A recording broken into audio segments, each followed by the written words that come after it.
Message is being broadcast by the Department of Defense of the Republic. At 2 a.m. Eastern Standard Time, multiple unidentified objects were confirmed to have entered Earth's atmosphere. Discovery Houston, 20 seconds to LOS T-drift. Roger, nice to be in orbit. The first message that comes to you is you are a divine being. You matter. You count. You come from realms of unimaginable power and light, and you will return to those realms. The vast stretches of the unknown and the unanswered and the unfinished still far outstrip our collective comprehension. 5, 4, 3, 2, 1. Broadcasting from Forest Tower Studios, all the way from the Deep South. Now, here is your host, Joe Root.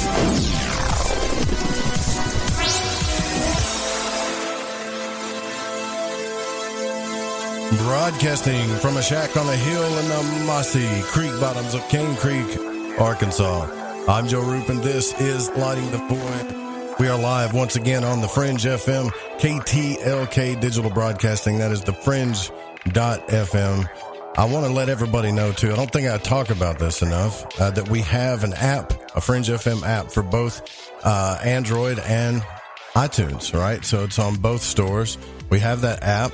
You can also listen to us on Alexa, TalkStream Live, the Paranormal Radio app, TuneIn, Radio Garden, Deezer, I believe it's called, Streama. Every place that you can listen to the Fringe FM is on the internet, is every corner of the internet, I guess I should say, where you can listen to a radio station via the internet. That's where we are.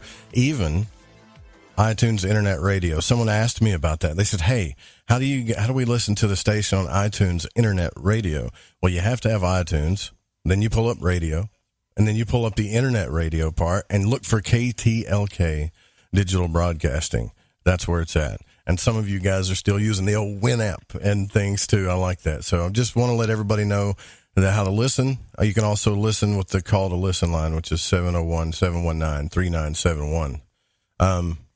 Now, tonight, we have a special guest. Stephan A. Schwartz is with us, and we're going to talk about a little bit more about consciousness exploration, specifically when it comes to things like remote viewing and such. I'm trying to figure out how this is all connected, and exploring this with our guest tonight, we're going to learn quite a bit, because he's an author, a speaker, as well as a consciousness investigator, and he's been on several shows too. Including Jeffrey Mishlov's. I was just watching that episode earlier today, and I can't wait to get this discussion going. So this show's brought to you by GetTheTea.com. Do that. Go get the tea. You know why. Keep the intruders out and keep yourself healthy, man. Just get you a month's supply. 1 bag of super strength tea. That's all it takes. Tell them we sent you there. Also, preparewiththefringe.com and ancientlifeoil.com. I appreciate you guys. We've got another new supporter. Thank you so much for supporting Stephen. I really appreciate that. We do over here. So also head over to ufoseekers.com. Season 4 is out. The new videos are out. The website is updated. If you've had a sighting that you would like to report, give them a call at 661-UFO-7889 at UFO Seekers on Twitter and youtube.com/UFO Seekers. Now, let's go ahead and bring on our guest, because I want to get into this. Now, Stephan A. Schwartz is a distinguished consulting faculty of Saybrook University and a BIAL or BIAL fellow. He is an award-winning author of both fiction and nonfiction, columnist for the journal Explore, and editor of the daily web publication, theschwartzreport.net, and both of which he covers trends that are affecting the future. He also writes regularly for the Huffington Post, and for 40 years he has been studying the nature of consciousness, particularly the aspect independent of space and time. Now, Schwartz is a part of the small group that founded Modern Remote Viewing Research, and is the principal researcher studying the use of remote viewing in archaeology. Using remote viewing, he discovered Cleopatra's palace, Marc Antony's Timonium, the ruins of the Lighthouse of Pharos, and sunken ships along the California coast and in the Bahamas. He also uses remote viewing to examine the future. And since 1978, He has been getting people to remote view the year 2050, and out of that has come a complex trend analysis. Other areas of experimental study include research into creativity, meditation, and therapeutic intent healing. The website is Stephan A. Schwartz. .com, and I will drop that link too in the Fringe FM chat. Mr. Schwartz, thank you so much for coming on Lighting the Void. It's a real pleasure to have you here. It's a pleasure to be here, Joe, and I understand you're in Little Rock, and Little Rock is a city that I have a great affection for. My late wife was from Little Rock. Her family was there, so I know the city well and like it. It's a nice little town. This isn't the first time this has happened. It seems like I've been getting more and more guests that know about Little Rock, and so you've got some family or had some family here. That's good. I hope that we put a good impression on you, though. You know, so I'm sure you will. Yeah, I worry about that because we get a bad name, us Arkansans. Sometimes it's either because some people don't like Clinton or they think we're all a bunch of rednecks. But I think different now, right? Oh, indeed I do. Indeed I do. And, you at Arkansas is filled with wonderful places. Eureka, the Buffalo River. I spent 2 weeks canoeing down the Buffalo River once. No, it's a lovely state. Thank you for saying that. I am curious about remote viewing. I know that we have talked about it on the show before when it comes to remote viewing places. But I think this is the first time that I've ever talked to somebody who has actually looked at this subject and really studied it for remote viewing the future. And I really want to kind of start with that. I know that's like a big jump, but I really want to start with that because I'm just wondering, when it comes to things like space and time, do you believe that our consciousness is directly connected to that? Or I guess I just have this whole thing with destiny and choice that I worry about sometimes, Well, I am a Planckian. Max Planck, the father of quantum mechanics. In 1931, he was interviewed by the Observer magazine, or Observer newspaper in Great Britain, one of the leading papers of Great Britain at the time, and still to this day. And they asked him. He didn't give very many interviews, but he finally agreed to give this interview to the Observer. And they said to him, the reporter said, my editor just once asked me, you and Einstein are the most famous scientists in the world. What have you learned? Right. And I don't know what he thought Planck was likely to say, but what he did say just gobsmacked this guy. Planck said, what I've learned is that consciousness is causal and fundamental. You cannot get behind consciousness. Space-time arises from consciousness, not consciousness from space-time. And the experimental research that I and others have been doing for the last 50 years, of which the remote viewing stuff is a part, is essentially a confirmation of Max Planck's statement about consciousness being causal and fundamental. So you start with the idea of consciousness existing before you were born, existing while you're alive, and continuing after you're dead, and that what is going on is the manipulation of information to produce what we call reality. Okay, so then you believe, like I do, that consciousness was there before anything was, and that's pretty much the basis of everything that's going on in the universe. Now, do you believe it's for, now these are just kind of not real scientific questions right now, but do you believe it's for the experience of things? Do you think that consciousness is trying to experience itself, so to speak? Interesting question. Well, I would say that what we call consciousness, which is sort of the physical reality of space-time, most of what we call consciousness is really the bombardment of the sensorial stimulation that we get from our neuroanatomy. That is taste, touch, smell. You know, it's cold out, it's hot out, it's bright, it's light, it's dark. There's this smell, there's that sound, that kind of thing. We are bombarded with this sensorial input all the time, and that's mostly what we think of as consciousness. At least this is what I think neuroscience is telling us. But there is another aspect of consciousness, what religion calls the still small voice. And further than that, it appears from the research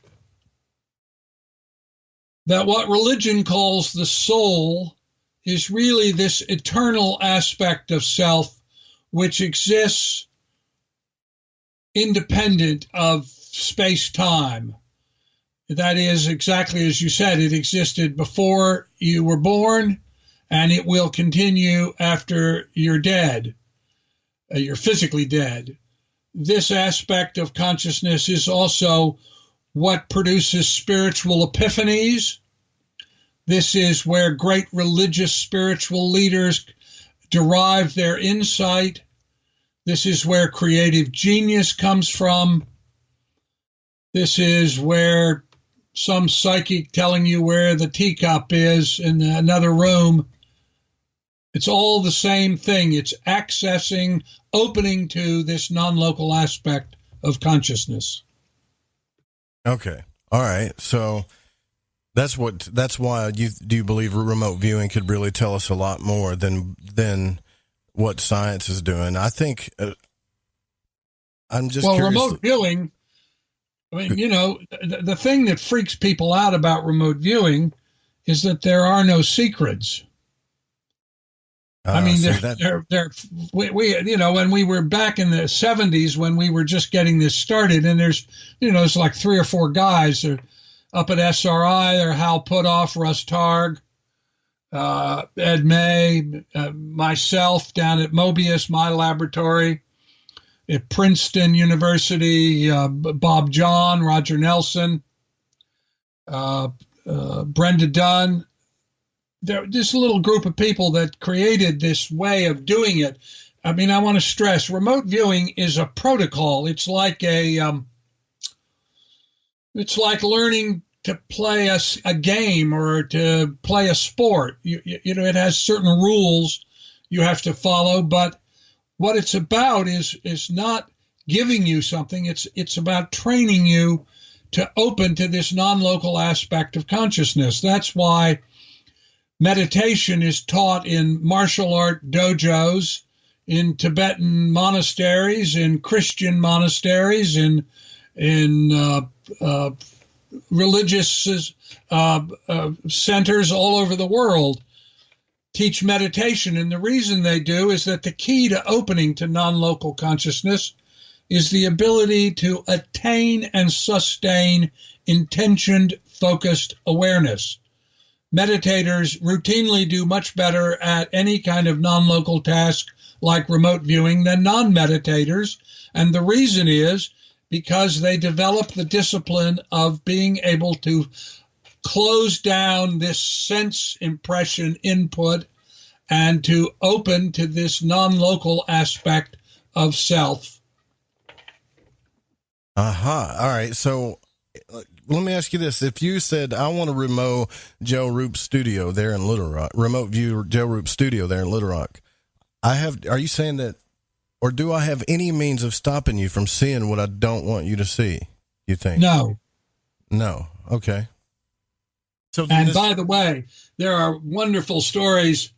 One is when Brezhnev was the head of the Soviet Union, back when the Soviet Union still existed, a skeptic asked, tell me something that nobody could know. So they asked a remote viewer to describe Brezhnev's office, and he did so quite accurately. I ask people to locate archaeological sites that everybody knows they exist, but for thousands of years or hundreds of years, nobody's known where they are.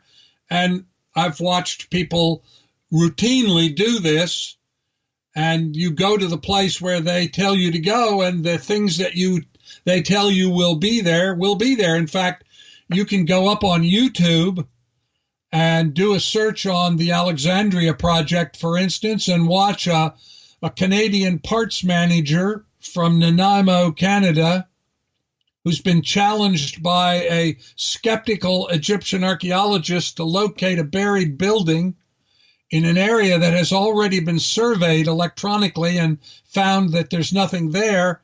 We find it and who built it and why they built it and what will be there.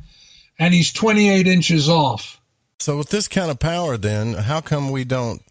It just seems, I'm just going to say something kind of stupid, I guess, but it seems like the world is in a state of chaos all the time. And I think it's just because I'm watching the news and I'm being force-fed the media and stuff. But it's kind of a dumb question, but you still believe that the governments are practicing this stuff, right? As we speak right now. Not that they have, but right now as we speak. I am sure. I have no direct evidence. I want to be very clear. I have no direct evidence, but it would really be quite stupid not to be doing it. Exactly. And therefore, I am sure other governments are doing it, the Chinese, the Russians, and I would assume the Americans are doing it. They just don't talk about it anymore because we've learned how to do it. So it's not a research project in the sense of trying to figure out how to do it, which was what the initial work was done back in the 70s. Now we know how to do it. There are thousands of people that do it. Remote viewing, uniquely amongst all the things that parapsychology has studied, has gone from an obscure laboratory protocol practiced by a handful of people to an avocational interest. They have conferences and publish magazines, and thousands of people do it. And the reason they do it, and they do it so passionately, is that they're very successful at it, because this is something that almost anybody can learn to do. So if that's the case, then we should be living we should be living in a better planet, a better world. If we could all have these powers. And I've got friends. I've got a friend that does a podcast too, Adam, where they just practice this on their podcast. But I would think that if we have these kind of powers, which I believe we do, then all of this stuff that we talk about in our world, all of the pain, all of the crazy stuff that's going on, we should be able to fix these things. I mean, it's just one thing I think we can tap into, but if you can remote view, say, ships in the water, then somebody should be, why wouldn't, this is just me, but why wouldn't you send a crew out there and just become a millionaire for the discovery? You see what I mean? Oh, yes, absolutely. I do. The key, Joe, is this, and you're quite correct in the fundamental of what you're trying to ask. Why don't we do it? And the answer is because back in the 16th century, between 1545 and 1563, the Roman Catholic Church had a series of 25 meetings, and they were principally concerned with the rise of the Protestant Reformation. But they were also concerned about the rise of science, which was just beginning, Galileo and all that.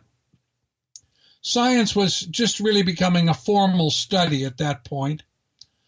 And they were very concerned about the fact that it seemed to grant insight into things. And so they had these 25 meetings in Italy, and they issued, out of that came a series of edicts. And the critical one was anything that had to do with spirit, read consciousness. The church said, well, that's our territory.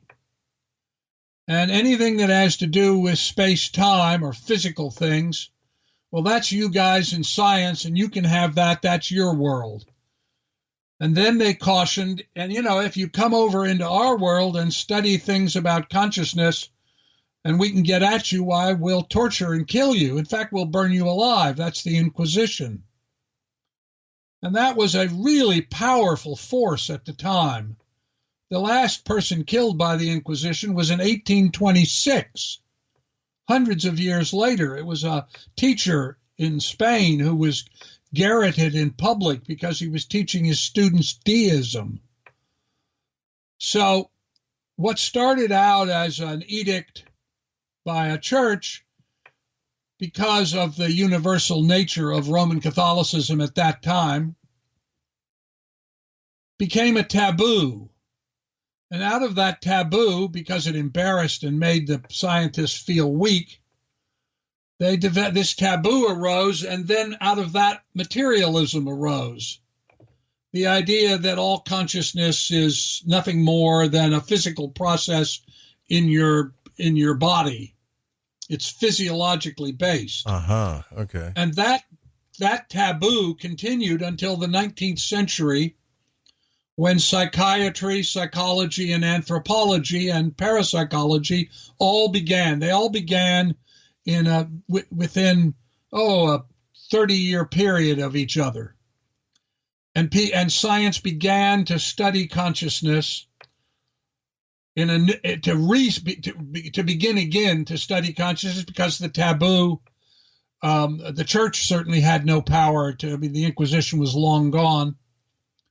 Well, not that long, 1826. But in any case, materialism is still the dominant paradigm in science. That is, most materialists believe that consciousness is the result of some kind of physiological process in the body. Now, the fact that there's thousands of experiments that show that's not true, they don't want to read it. They don't care about it. It's a denier. It's like people who don't believe in evolution or who don't believe in climate change. It's just an article of faith, I guess. You don't think of science as having articles of faith, but basically materialism is a religious position, not a scientific one. And what's happening now is that in disciplines as wide-ranging as medicine, biology, physics, what's happening is that consciousness is beginning to reemerge. And the experimentation that scientists across a spectrum of disciplines are doing is forcing them to confront the idea of what we call non-local consciousness. That is, consciousness which is not physiologically based. Now, the key to the point that you were making, which is absolutely the key, by the way, is that, in my opinion, the only way we're going to be able to deal with climate change is to recognize we don't have dominion over the earth. That Abrahamic idea that we have dominion over the earth and it's like a rich uncle left us a bank account and we can exploit it any way we want. Well, that's what's got us into climate change. So the only way out is to realize that we live in a matrix of consciousness, that all life is interconnected and interdependent, and that's what the research shows, and that we need to begin to think about the world and our place in it in a very different way. And we're not going to have any choice in this, because climate change is a civilization-threatening crisis. I mean, almost every day, if you read the newspapers around the world, you read stories about how sea rise is flooding cities. The IPCC, the Committee of Scientists all around the world, have just issued another report showing that almost every coastal city in the world is going to be inundated by sea rise. And that's going to produce millions. I mean, the estimate is by the end of the century, there may be as many as 760 million climate refugees. Now, you look at what's going on in the United States. Most of these people coming up from South Central America are coming up, if you actually read the research, they're coming up because of climate change. So if that's causing this much trouble, imagine what it's going to be like when millions of people are migrating. And there are going to be 3 big migrations in the United States, away from the coasts. 52% of the American population lives in what's called a coastal county. And most of those coastal counties are going to be severely impacted. Florida, a large part of Florida is going to disappear. The Outer Banks of North Carolina, Chincoteague Island, Washington, Baltimore, Norfolk, Virginia Beach, all are going to be severely impacted. So there's going to be millions of people flowing out of those cities. In the Southwest, with the temperature going up, they're now talking in Phoenix of having perhaps 100 days of year when the temperature is at 122. Now, I don't know if you've ever been anywhere near that kind of temperature, but Yes, I can I tell have. you when I was working in Egypt, doing an archaeological project, when it got to 114, the Bedouins who were doing the digging quit and went back into their tents and wouldn't come out. So if you can think of 114, well, then imagine what 122 is going to be like. Right. And no water. So water is destiny, either too much water or not enough water. Mhm. So cities like Phoenix or Tucson or Albuquerque or Las Vegas, what are they going to be like when there's no water and the temperature is, and like in Phoenix, 122? Well, people are going to leave. So away from the coast, out of the Southwest. And then the third one will be in the central states where violent, destructive environmental events occur. Yeah. Tornadoes tear up whole towns. You know, I was in Oklahoma and I was at a dinner with and sitting next to me was a city councilman in Oklahoma who was a Republican and didn't believe a word about climate change. And I said, well, what do you believe? And he said, well, the question we do have is how many times do you rebuild a town? And I said, well, what, expand on that. And he said, well, we have a couple of towns that have been destroyed, not once, not twice, sometimes 3 times by tornadoes. So how many times do you rebuild? How many times do you rebuild? We're going to see an enormous collapse in the real estate market as wildly expensive coastal real estate becomes worthless because you can't live there. It's already happening in parts of Florida. The first sign of it is already showing up, and that's you won't be able to get insurance because the companies that reinsure, that is, the companies that your insurance company goes to lay off its insurance, the reinsurers, companies like Zurich, they're just not going to do it. And so you're going to be left with a choice. You're either going to live in a house that you can't insure until it gets destroyed, or you're going to try to sell it. I talked to a lawyer in Miami, a law firm in Miami, and they're now advising their clients 5 to 10 years.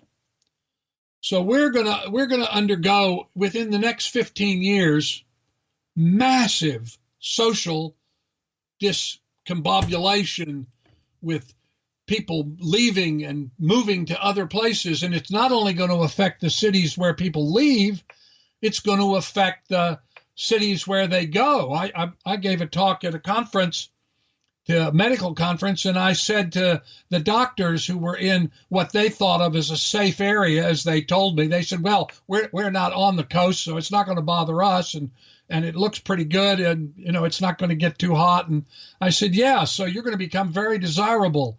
Would your hospital be able to handle 1,000% increase in patients coming in? They said, oh, good God, no. How could we possibly do that? And I said, well, that's what you need to get prepared for. Yeah, I've kind of seen this a little bit already with, and we got to take our break here, but I've seen this already with the bees, the birds, and there's a lot of stuff going on that doesn't make sense. And I want to talk to you about that too, as well as the future. And now look, I want to say to everybody too, as we go into this break, there's a lot of shows that talk about doom and gloom, right? This isn't a doom and gloom discussion. This is important. What happens when we don't take care of our environment? Well, it just simply takes care of us. Listeners, this is based on science. This is not speculation. This is not some guy who's getting messages or whatever. This is all based on experimental research. There you go. We'll be right back.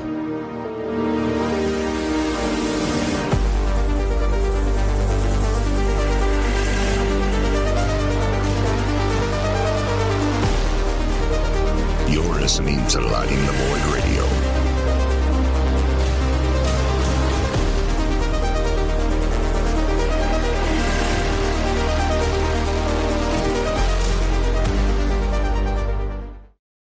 This is Corbin, son of the one and only Joe Roop, and you're listening to The Fringe FM.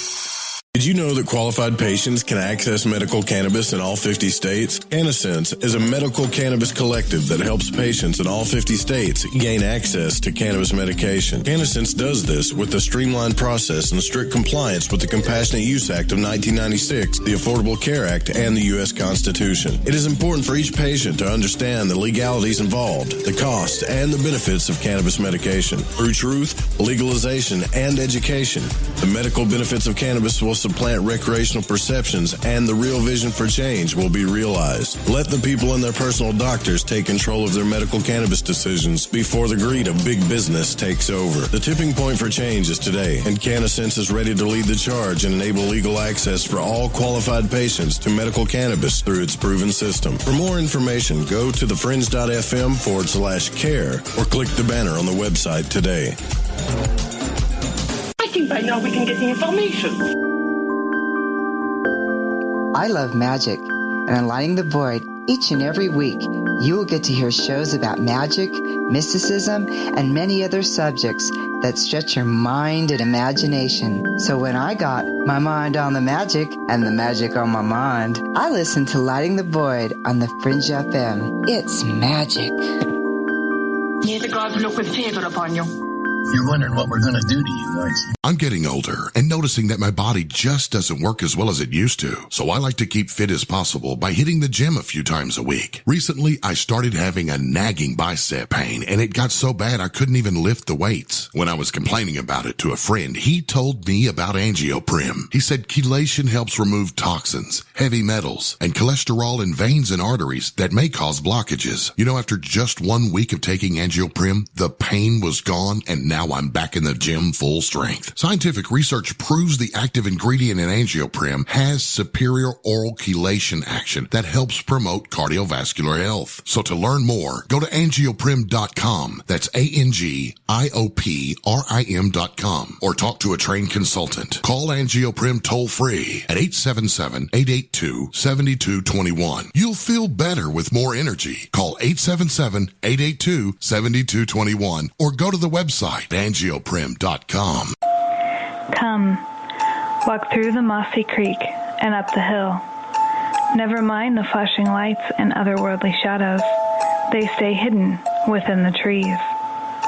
Come, step up to the shack and begin your journey to the answers that you seek. This is Lady Anne, and you are listening to Lighting the Void on the Fringe FM. Okay, here we go. AncientLifeOil.com. AncientLifeOil.com. Now this is for CBD. AncientLifeOil.com. Again, for CBD. Where do I get CBD?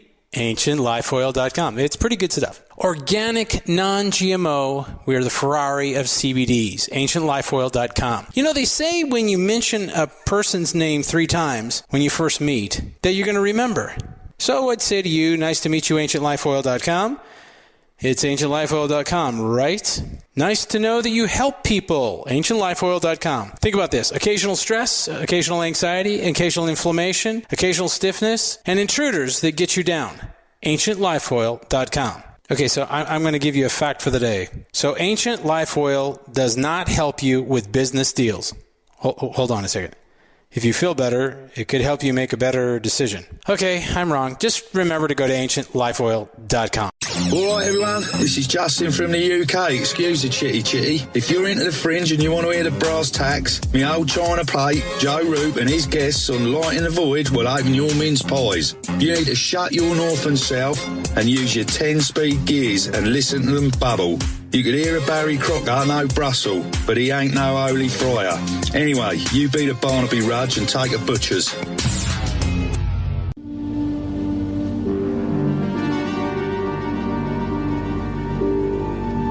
You're listening to Lighting the Void.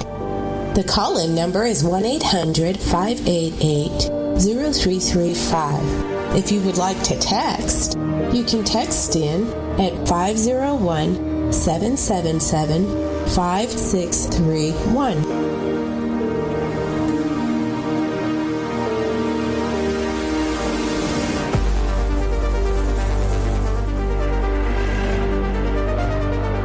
So what happens when we decide that remote viewing is real? We should already have made that decision by now. And how we can use it as a tool, and this is all about more of consciousness exploration and using our abilities. How can we use this as a tool to better our future, our planet, to help each other? There's a lot of books that Mr. Schwartz, our guest tonight, wrote about the subject. Some are based on true stories, fascinating stories. I was talking to him about the break, like the Amish girl, that where remote viewers were used to help find the victims' perpetrators, right? And these, if this is something we can all tap into, then maybe we can fix the planet. Maybe we can really help each other, because I've talked to so many people, Stephan, that want to, heal the world and cure the planet and end suffering. And it's I still believe to this day that these types of things, the exploration of consciousness, learning to use its tools, magic, whatever people call it, remote viewing is one thing that we're talking about tonight. We'll do that. And right now, before the break, we were discussing what's going to happen to the Earth, like here, specifically in the United States. I've seen these maps, Mr. Schwartz, about how the West Coast is going to fall off. The Mississippi is going to kind of part, and it's going to get crazy. Louisiana's doomed, and I think we're kind of naive to bury our heads in the sand and think that everything's just going to be fine. When I look around and I see things like, I told you, for example, the lightning bugs. We used to have tons and tons of lightning bugs here. Now they're very rare. Bees have been dying like crazy. Birds, the other week in Texas, were just flying all over the place in the city, and they don't do that. So nature is definitely giving us some warnings that I see. Would you agree? Oh, absolutely. I mean, the studies about the decline of bees, we don't think a lot about these little beings, but most of the vegetables that we eat, the fruit we eat, the most of our non-meat diet results from the propagation of the pollination of plants by bees. I mean, they do this job for us, most of us aren't even aware of it. Or the decline of the birds and the impact that has on the insect population. Or the decline of the butterflies. Yes, we are being told over and over again, the melting of Greenland, the melting of the ice caps, the rise of the seas, the spreading of the flooding of the rivers. I mean, we are being told over and over, we have a very short space of time in which to make fundamental changes. It's not just that we need new technologies. We need a new way of looking at the earth. We need to recognize that consciousness is the fundamental. Remote viewing is a way of employing that aspect of consciousness. Healing is another. If you actually look at religion, what you find out is that all religions, when you take away the dogmas, the various scriptural beliefs and all that, right, they all have the same common characteristics. There's the place that you go. That's the special place, whether it's a temple or a cathedral or a synagogue or an oak grove of trees like the Etruscans. Doesn't make any difference. And the reason that you go to that place is that we know from research in remote viewing that acts of intentioned observation, that is where people focus intention about a place, that's how places are made sacred. There's a reason why wine and water are so prevalent across all the religions of the world, across time, because intentioned consciousness changes the molecular structure of water. I've actually done experiments and measured that. You can go to academia.edu and find my papers, and you can see the research for yourself. When I speak, I only speak on the basis of experimental research. I'm an experimentalist. So what I talk about is stuff that you can objectively measure. When you go to this special place, we know from neuroscience that, there's a period of chanting, drumming, singing together. Why? Because that causes brain entraining. Research has shown by, for instance, neuroscientist Andrew Newberg, who created something called neurotheology. He's shown that when you do the chanting, drumming, singing, dancing, whatever together, that there's this brain entraining. And so there's this commitment of intention that occurs.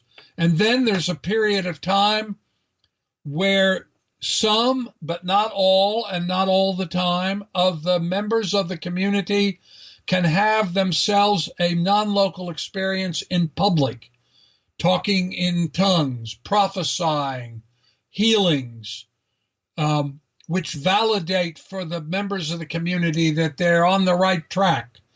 So when you take away the dogmas and the scripture part, the man-made part, and you just look at what happens in religions, you see over and over again that what religion is really about is opening to non-local consciousness. It's about, that's why they emphasize prayer, that's why they emphasize meditation. And if you look at how religions start, all the enduring ones, I don't mean cults, they all begin because one individual has a non-local consciousness experience that's so powerful that when he or she talks about it, other people gather around to listen. Jesus is baptized by John, and he goes into the desert, and he meditates and is awakened. Mm-hmm. Muhammad goes to a sacred cave, and he gets awakened. The Buddha goes to study with a particular meditation teacher and learns how to meditate, and he gets awakened. So when you see this, or over and over again, you see that all of these religions, when you get them back to the lick log, that what you've got is one individual who has a non-local consciousness experience. That is, he or she experiences this great unity of consciousness and talks about it, and other people listen, and out of that, a religion grows up. So we all, at some level, recognize this non-local aspect of ourselves. We see it in dreams. We see it in near-death experiences. We see it in mediumship. We see it in all aspects of the cultures in which we belong, and not just any one culture, but all of human cultures. And what needs to happen is we need to recognize this unity that is the core of all religions, this unification of everything. And we need to recognize we don't have dominion over it. We're just players in it. And until we cooperate with it and work with it as opposed to trying to dominate it, we are not going to come up with the answers we need to deal with climate change. Yeah, it's kind of a fundamental principle with everything. I don't know why we would think it's different with the earth, and nature, period. It's kind of like a natural force to go with the flow, learn what the flow is, learn all the rhythms and balances of everything. Yes, exactly. And don't try to dominate it or go against it, or it's going to cause problems. But that is exactly what we do. I totally agree with you on that. I think we do that in a lot of ways. I think it was Joe Rogan or somebody said that, if you were in a plane and you were flying over, let's say the United States, and you looked at it, you would see trees and rivers and mountains, and it would be beautiful. And then you'd get to a city, right? And if you ever seen a city from over the top, you know what I'm talking about. It looks like, he said, he related, it was kind of harsh, but he said it looked like a fungus, like a growth that was just spreading, That's why it's so important that we change from industrial chemical monoculture, which is killing the soil. We stop, and instead we develop a form of agriculture which nurtures the soil and creates stronger, better network of microorganisms in the soil so that the plants become more nutritious. One of the things we are learning about climate change is that when the temperature goes up, for instance, rice becomes much less nutritious. So this is going to have a big effect. We need to stop cutting down the forests. I mean, what's going on in the Amazon is obscene. We ought to be planting trees. We ought to be cleansing the water. We've just reduced, the government has just reversed the Clean Water Act so that the quality of the water can go back, it can become even more polluted. And already water is a huge problem. I mean, if you look at Flint, Michigan, or Newark, New Jersey, you know, water is a huge issue. Water, in fact, is destiny because you can't live without it. So we need to begin to nurture the earth and think about how we can help the earth become healthier, because in making the earth healthier, we will become healthier. And we are not a healthy people. Yeah, I don't disagree with that at all. We don't have to. I see some people in chat talking about timelines. You know, you don't have to look at a timeline to know that something's not right around you. And to be honest with you, there's a lot of people out there that can actually feel it. Now, I've met these people. They can go into an area and feel something is wrong. Yeah, something's naturally wrong with the energy of a place. And I think that I can tell you from where I live in Arkansas, like, this is called the natural state, man. We're supposed to have everything that you can imagine here that's beautiful, except for beaches. And to have birds just fall out of the sky for no reason, not that many bees, fireflies disappearing, you know, I don't really think that's a cycle. I'm sorry. I think that there's some pollution going on. I mean, it's obvious. And it's been measured. You know, this can get like an extremely polar subject too with people, but it's been measured. And I think we all kind of know what's going on. We just don't want to talk about it because it's too much responsibility, you know?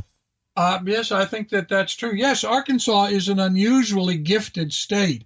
I mean, hot springs, goodness gracious.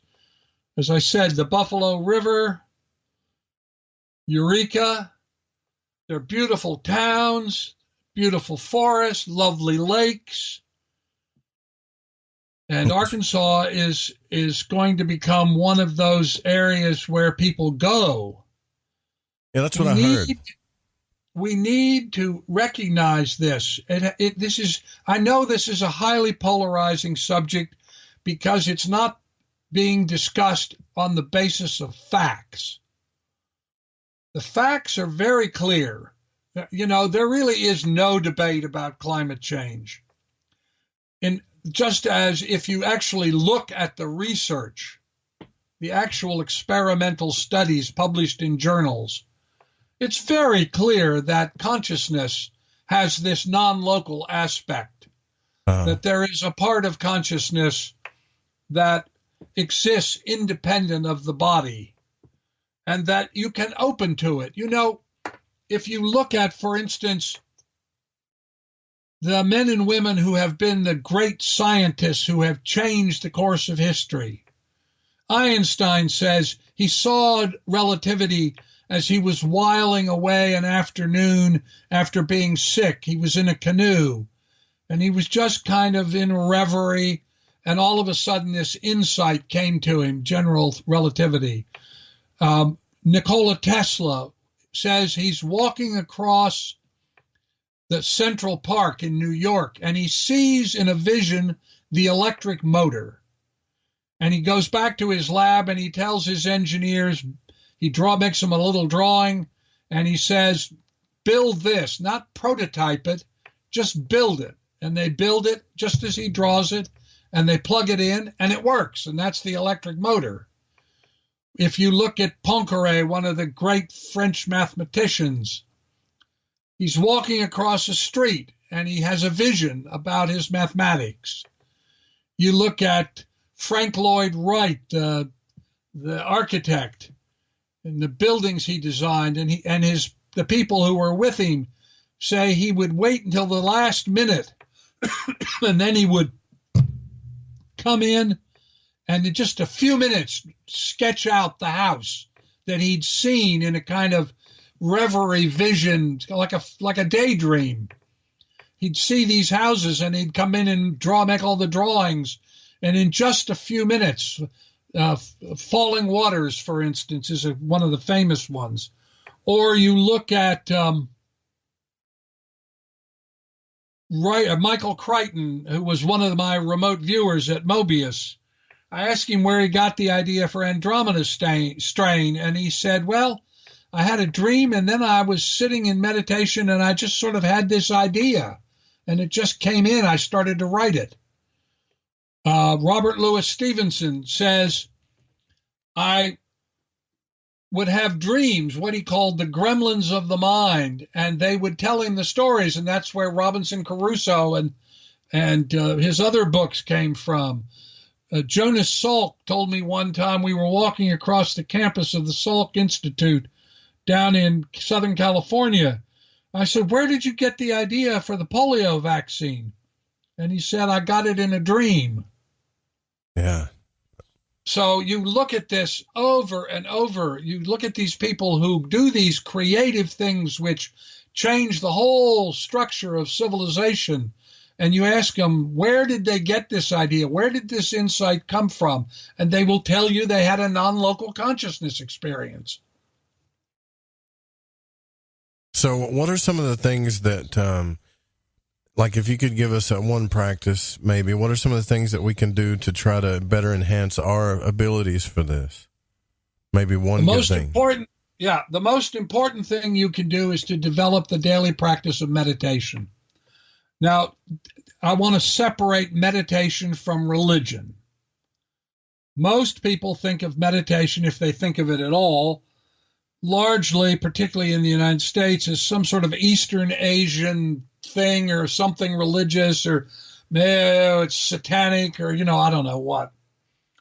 No, it's not. It is a technique for developing control of your mind. I have written, I have a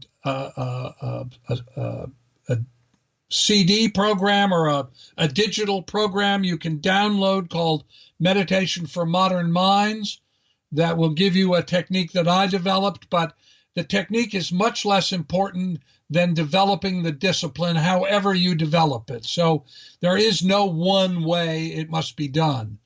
But the key to it is that meditation gives you the ability to attain and sustain intentioned, focused awareness. And that is the key to opening to non-local consciousness. 20 minutes a day. If you go up to PubMed, which is the library of research journals maintained by the National Institutes of Health, go to PubMed and search on the word meditation, you'll see there's like 1,000 papers, more than 1,000 papers. Meditation will raise your IQ. It will increase your ability to concentrate. It will make you sleep better. It will make you healthier. You can literally alter your DNA. You'll have a better sex life. I mean, I don't know how many different things you can get out of something like that for 20 minutes a day that will change your life. But that is how to do it. Remote viewing, you can learn how to do remote viewing. I have a book, Opening to the Infinite, which will tell you everything that science knows about remote viewing, or you can get one of the digital programs that you can download off my website, or go to www.nemoscene, nemosceen.com, nemoscene.com, and I've got a whole series of digital programs you can download. But more important than anything is less about the technique than it is that you develop the discipline. because it will literally change your life in as little as 90 days. Fantastic. I would totally agree with you. I believe that 100%. And I can also tell you this too, like if you do a meditative practice, in my experience, and then you stop doing it, that ought to be enough to tell you that it's real, because you can feel a significant difference in your awareness and consciousness when you discontinue the practice, you know? Yes, absolutely. Yeah, people who meditate, all you have to do is tell people, when I teach meditation, I tell them, do it for 90 days and then come back and talk to me. And I've been doing this for going on 50 years now, and I have never had anybody come back and say, I started to meditate and my life got worse. Right. But I've had hundreds of people come to me and say, I started to meditate and it changed my life in so many ways I can hardly count them. Well, I'll tell you what we're going to do. We're going to go ahead and take our top of the hour break. And just think about this, folks. Like, what's going to happen? When is it going to happen? The year 2050 is going to be discussed when we come back. How soon will these things take place? How quick is this bad stuff coming up on us? Also, we're going to talk a little bit more about remote viewing and consciousness exploration with our guest, Stephan Schwartz. We'll be right back.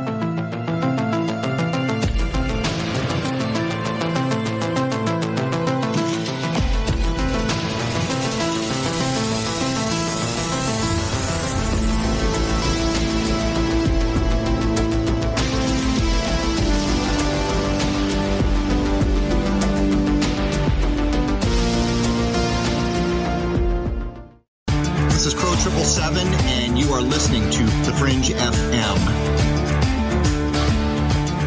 Get the Tea is the #1 cleansing tea in America. We cleanse you with organic ingredients, and when used daily, you can increase your energy. Cleanse from intruders that set up camp in your colon. Cleanse your colon and feel the difference. Colon cleanses can be uncomfortable. Not Life Change Tea at GetTheTea.com. Life Change Tea is mild yet truly effective. Cleanse your insides every day.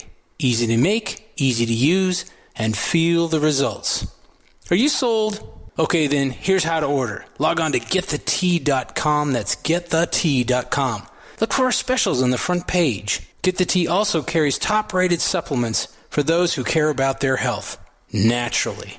Again, log on to GetTheTea.com. That's GetTheTea.com and feel the results. And for those of you that arm yourself with information, come to our webinar every other Monday at 5 p.m. Pacific time. That's every other Monday at 5 p.m. Pacific. You can sign up at GetTheTea.com.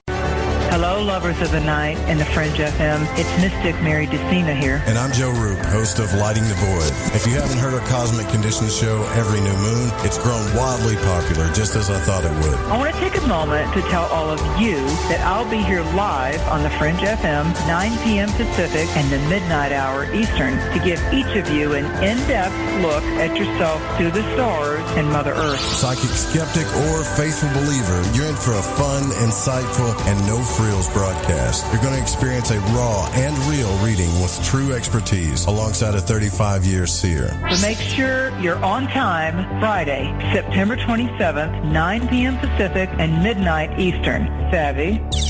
For your personal one-on-one reading with Mary DeCina, visit MaryDeCina.com, MaryDusina.com. What's up, Joe? Hey, man, I just wanted to say your show, dude, keeps getting better and better and better. I love Lighting the Void and the Fringe FM. Alex X. Hi, I'm Alex Exum, and you're listening to The Fringe FM. OMG! People are jumping on board to the Life Change Tea Regiment. Brew, steep, and drink for a gentle, taste-great cleanse. It's changing how they feel. See what everybody's talking about. Log on to GetTheTea.com. That's GetTheTea.com. Life Change Tea aids in digestive slowdown and helps people get moving down a healthy path. We won't make claims. We'll just let you decide. Experience is much better than a commercial anyway. If you want results, log on to GetTheTea.com and purchase your super strength cleansing tea. You won't be disappointed. And if you're looking for some mind-body suggestions, go to YouTube and punch in the search bar Health Matters Now. That's Health Matters Now. Put power into your health now. So, getthetea.com. That's getthetea.com for super strength tea. And YouTube, Health Matters Now. That's Health Matters Now for valuable suggestions. Getthetea.com. The tea that makes you go. This is Reverend John M. Polk. Please visit me at johnpolkmedia.com and visit my show, Quantum Hologram Matrix, 5 p.m. Pacific, 8 p.m. Eastern, every Tuesday on thefringe.fm.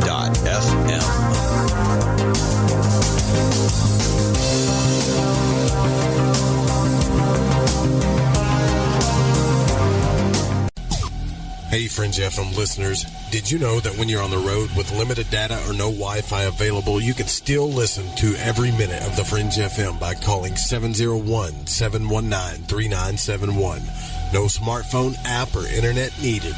Saves your data plan and no extra cost if you have unlimited minutes. Call 701-719-3971. That's 701-719-3971. Listen to the Fringe FM on any phone, anytime, anywhere. Hey, is that a new music app? Yeah, check it out. Surfer Music Discovery. It links to thousands of online stations, but the twist is you see the song names and artists that are now playing live. That's different. No guessing. Looks like a waterfall of music. So many formats. Rock, oldies, country, R&B, jazz, and a whole lot more. How's that spelled? Surfer. S-U-R-F-R. Is it expensive? It's free. No need to sign up or sign in. Get the Surfer Music app free from Google Play or the App Store. Hola, Fringe listeners. This is Dave Cruz of Beyond the Strange, and you're listening to The Fringe FM.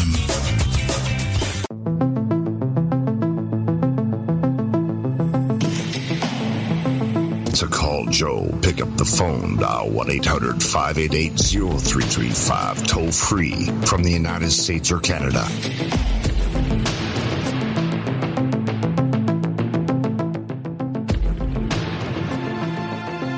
Tonight, our guest, Stephan Schwartz, is with us. We're discussing remote viewing, consciousness exploration, and what it implies about time and space in our future.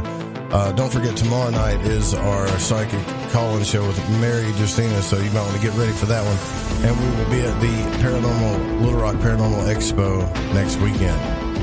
Mr. Schwartz, I understand that you have been doing some research into remote viewing the year 2050. Now, other than, before we get into what people have seen in that year, why did you pick just that year specifically to look at? That's a very good question.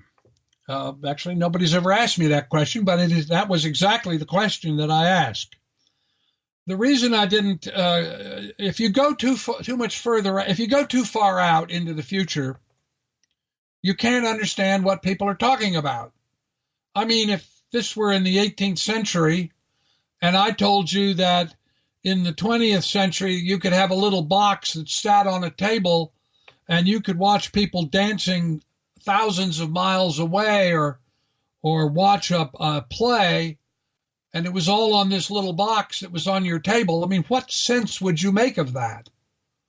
Because they hadn't even, electricity hadn't even been developed yet. So you can't get too far out. And in fact, I can give you a specific example.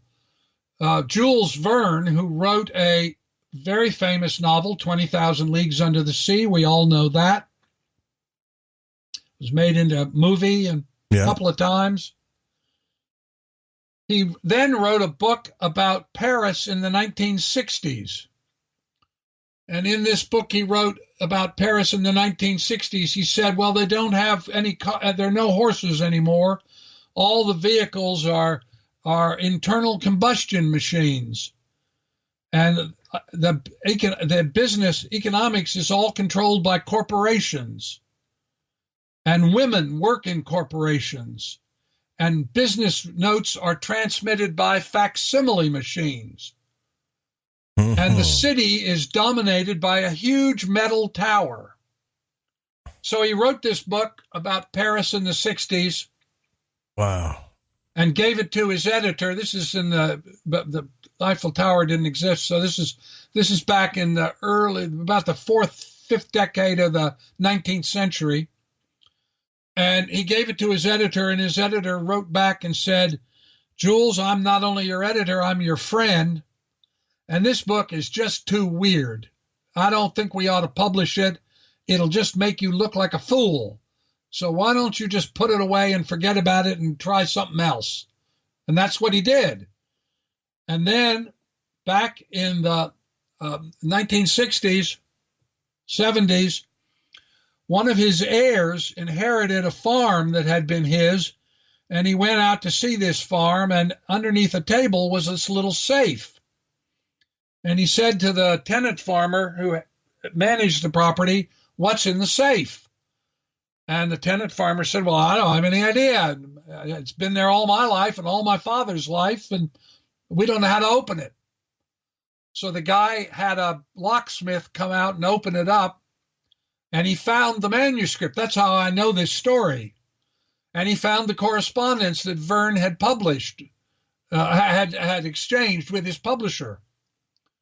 And, of course, everything that he wrote about the 1960s in Paris turns out to be true. I particularly like the facsimile machine piece.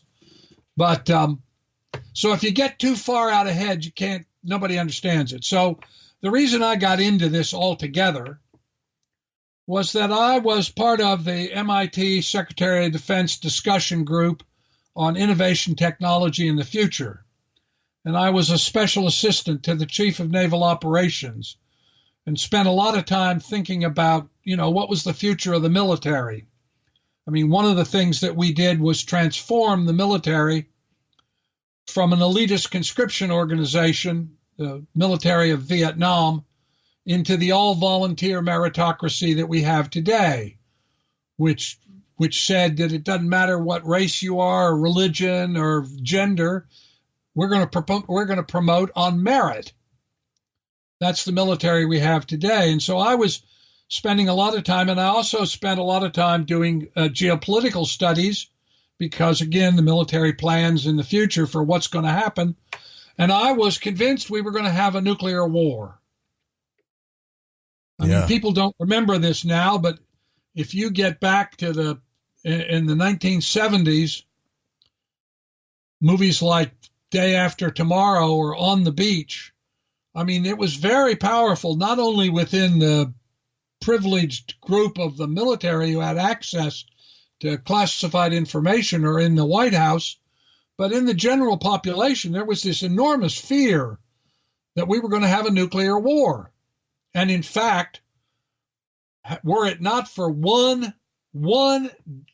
Soviet Russian colonel who didn't push the button, which would have created World War III, he just chose not to push the button, and then it turned out it was all a terrible mistake, we would have had that war. But in any case, I came out of the government 1976, convinced we were going to have a nuclear war. And I thought, what could I do to better understand this? And I had already begun back in 68 to do remote viewing research. So I thought, well, I'll get people to remote view the future. And I had read this story that I just told you about Jules Verne. And I thought, well, I can't get too far out ahead of myself, because if I do, I won't understand what they're telling me. So 2050 seemed like a reasonable time in the future. Okay. So from 78 to 93, I asked 4,000 people all over the world, Japan, Russia, Germany, France, Canada, United States, Jamaica, Mexico. Well, I'm sure I'm leaving somebody out. But in any case, I asked all kinds of people, scientists, housewives, office people, whatever, to remote view the year 2050. And one of the first things that they began to tell me, because I asked them, has there been a nuclear war?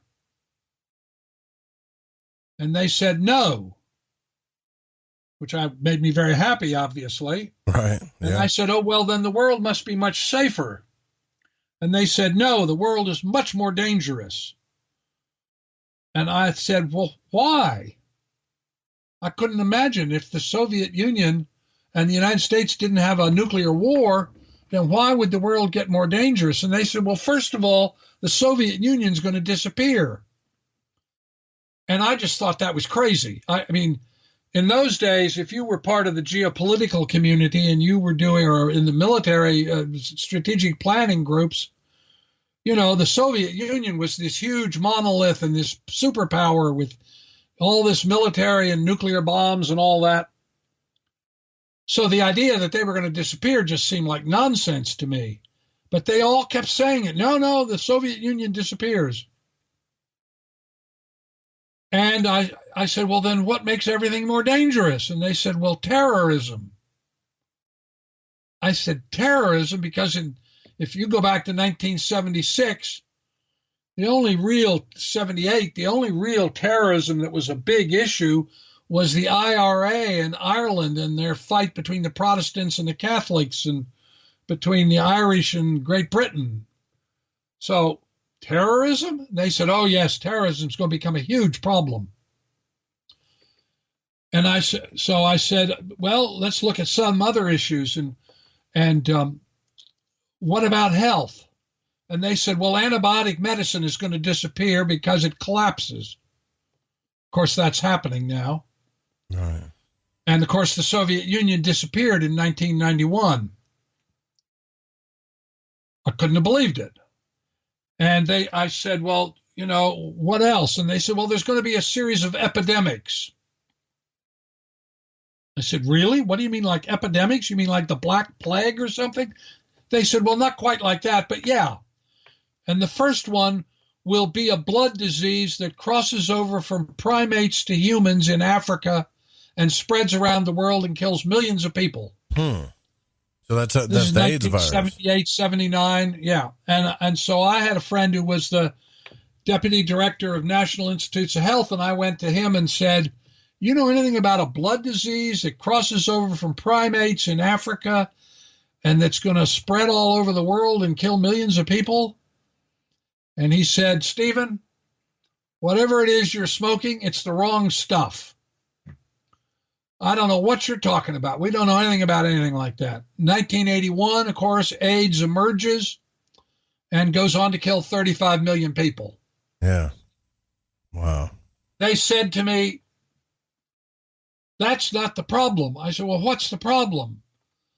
And they said, well, the problem is the cities are all being destroyed. I said, how are they being destroyed? They said, well, the sea is rising. I said, what? They said, yeah, the sea is rising and it's destroying the cities. And there's millions of people on the move. It's like the displaced persons in the Second World War. And so I went around to friends who were I was done consulting for the oceanographer of the Navy, and through him I'd met a bunch of people in the weather department. And so I went to the NOAA and the weather people and said, do you know anything about sea rise that's going to come by 2050 and have a big impact? And they said, no, where do you get that stuff? And I said, well, I'm getting it from remote viewers. And they said, oh, dear God, you're not listening to psychics, are you? And I said, well, yeah, actually I am. Yeah. And I'm really concerned about this sea rise because they say it's going to be a huge deal. I did not read. That was 78, 79, 80, 81, 82. I did not read a word about climate change at all until 1991. And I saw an article in the American Scientist magazine about ice coring. And in that article, they said that the ice cores had revealed that the climate had been very different in the deep past. And of course, from 1991 on, just one article after another in the research literature, in papers, began to come out about climate change.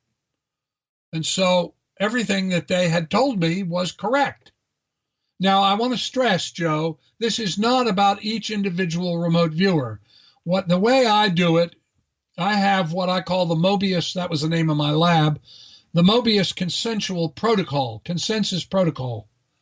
And so I interview hundreds or thousands of people.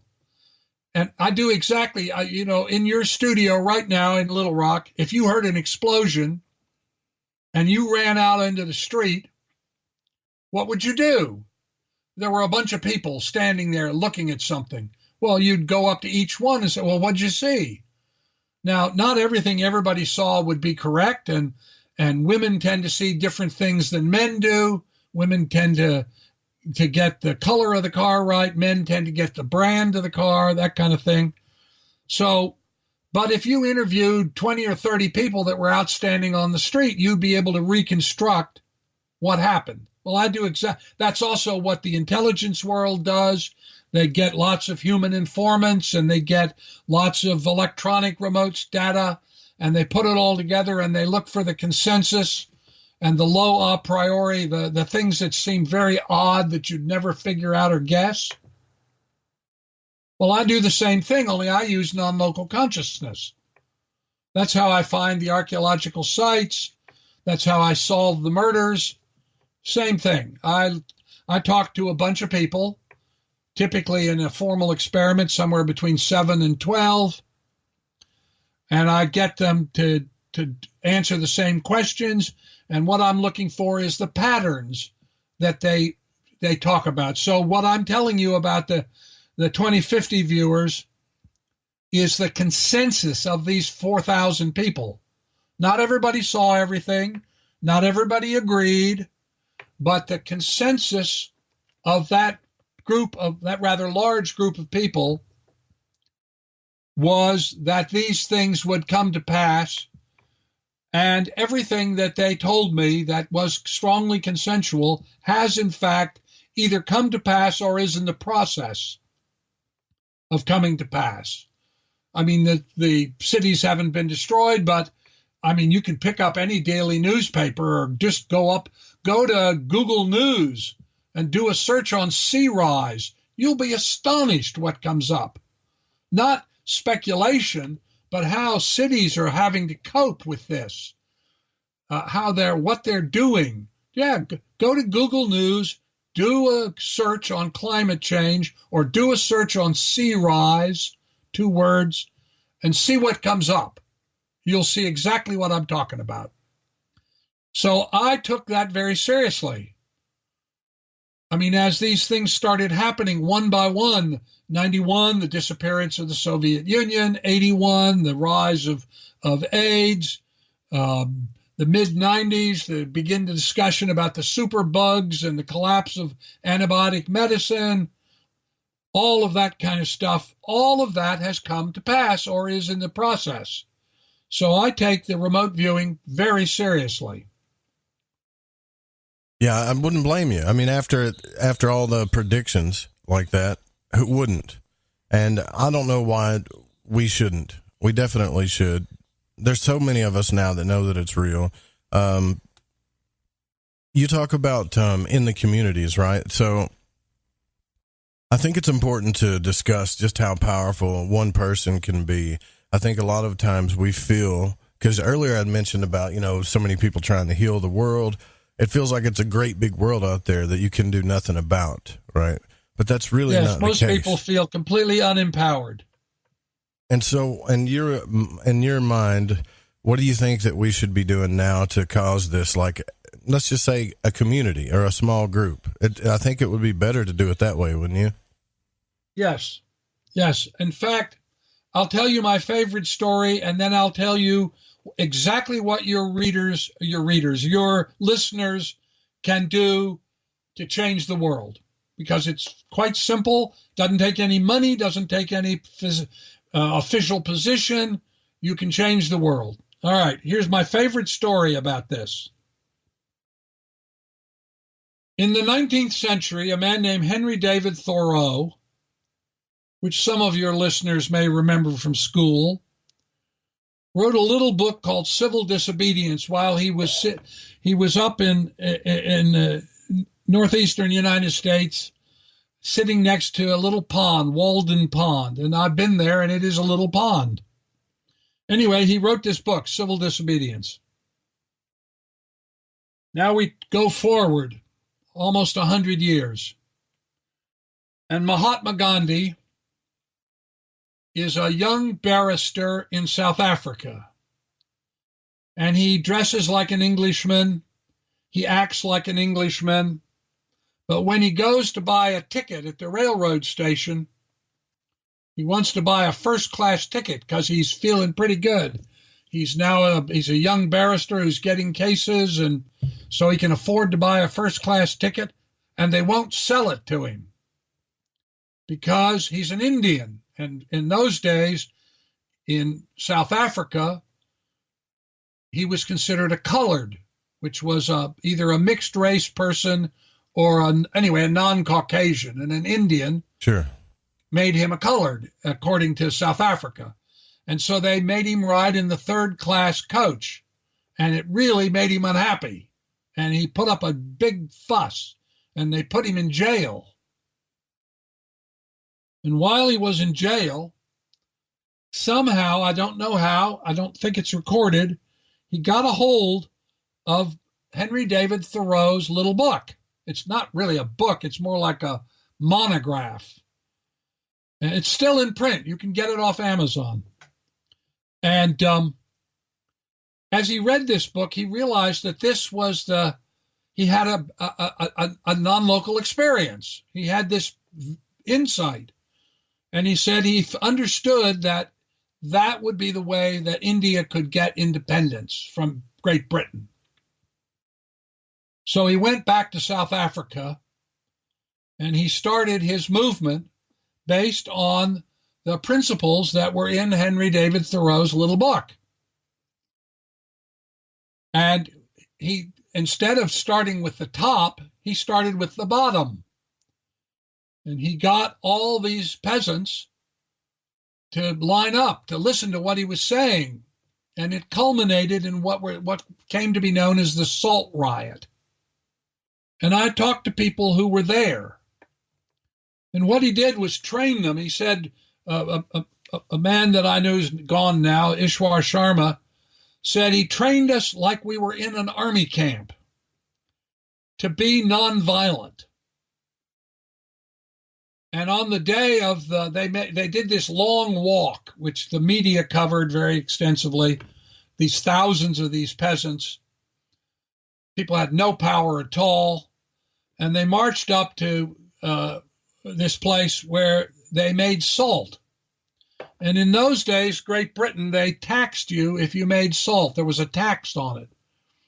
And it was very hard for the poor people to get the salt because they couldn't pay the tax. So they marched up, he trained them, and this all became a big confrontation. And it's very much like Little Rock, actually, during Orville Fulbus. So they marched up, so you can picture this. It's early in the morning, and there's a whole bunch of Indian troops, and standing behind them are British officers. And here come all these peasants. And they march forward, 11 abreast.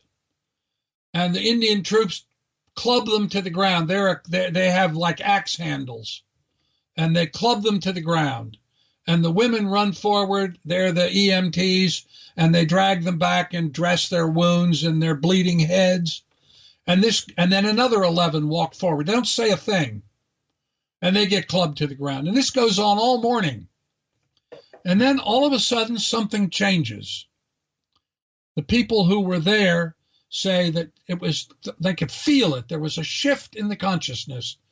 And the Indian troops looked at one another, and they lay down their truncheons, and they turned to their British officers and said, "We're not doing this anymore." So, Gandhi, right before he was assassinated in 1948, after India had gotten independence, they sent a reporter up to interview him. And by now, Gandhi dressed in a dhoti, kind of like a sheet that was sort of, I don't know how to, you can see his pictures. And he had a little spinning wheel. And he looked like an Indian. He didn't look like an Englishman anymore as he had dressed when he was younger. And so this reporter went up and said, "Well, Gandhiji, my editor has sent me up here, but he has only one question. And Gandhi said, well, what's the question? And the reporter said, well, how did you get independence for India? You didn't have any army. You don't have any money. You had no official position. You had no powerful people who were backing you. How did you get independence? How did you get the British to give up the most prized possession in their colonial empire without a war? Mm-hmm. And Gandhi's answer is the answer to the question you ask. And he said, it's not what we did that mattered, although that mattered. It's not what we said that mattered, although that mattered. It was the nature of our character, who we were, our beingness, that made the British choose to leave India. Note the difference between force. The question was, how did you force them? And Gandhi's answer was, they chose to leave India.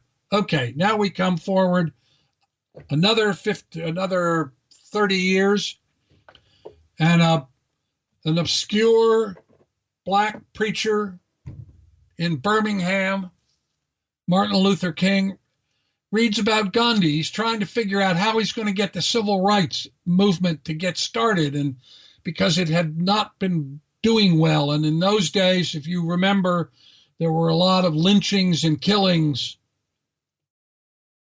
And he wanted to figure out, how could he get civil rights? How could he get fairness for black people?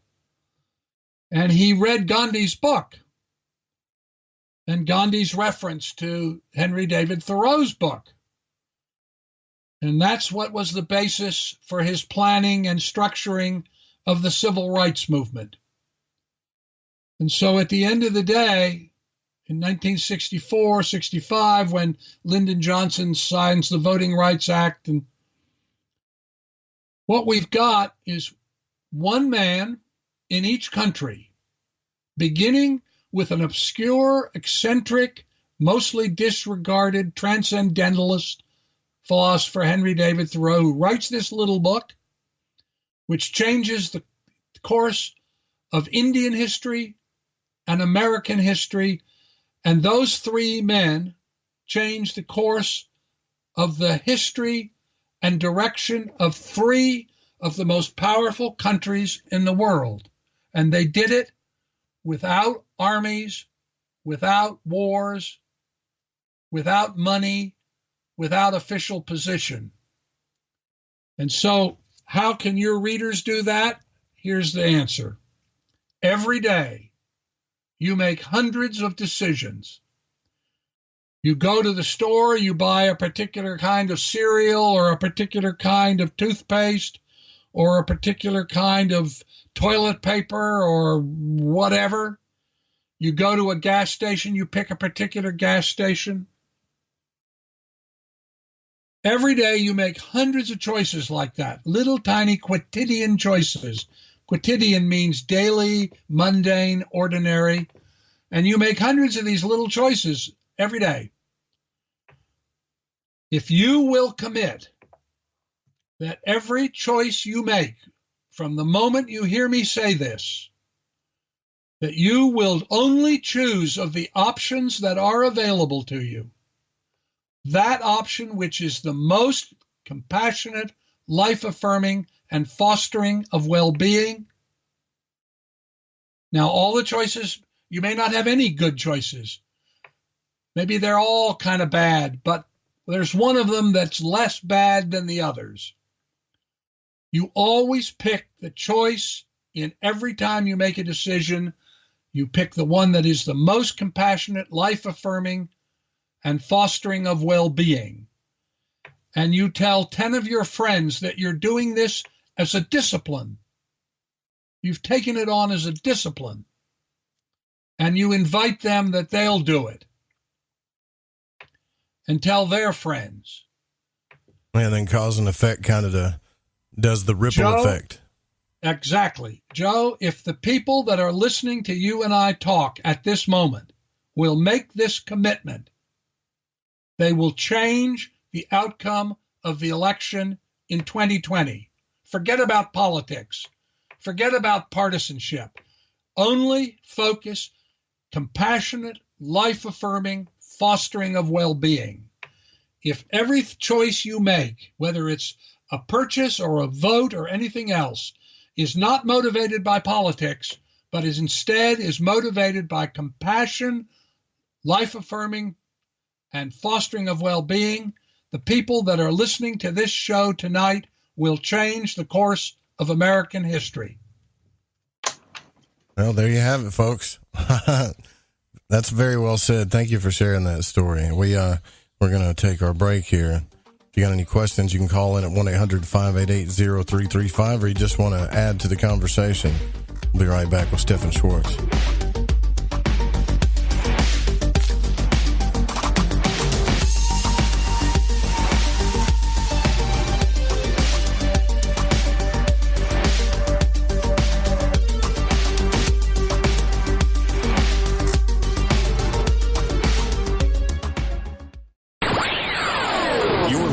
To Lighting the Void Radio.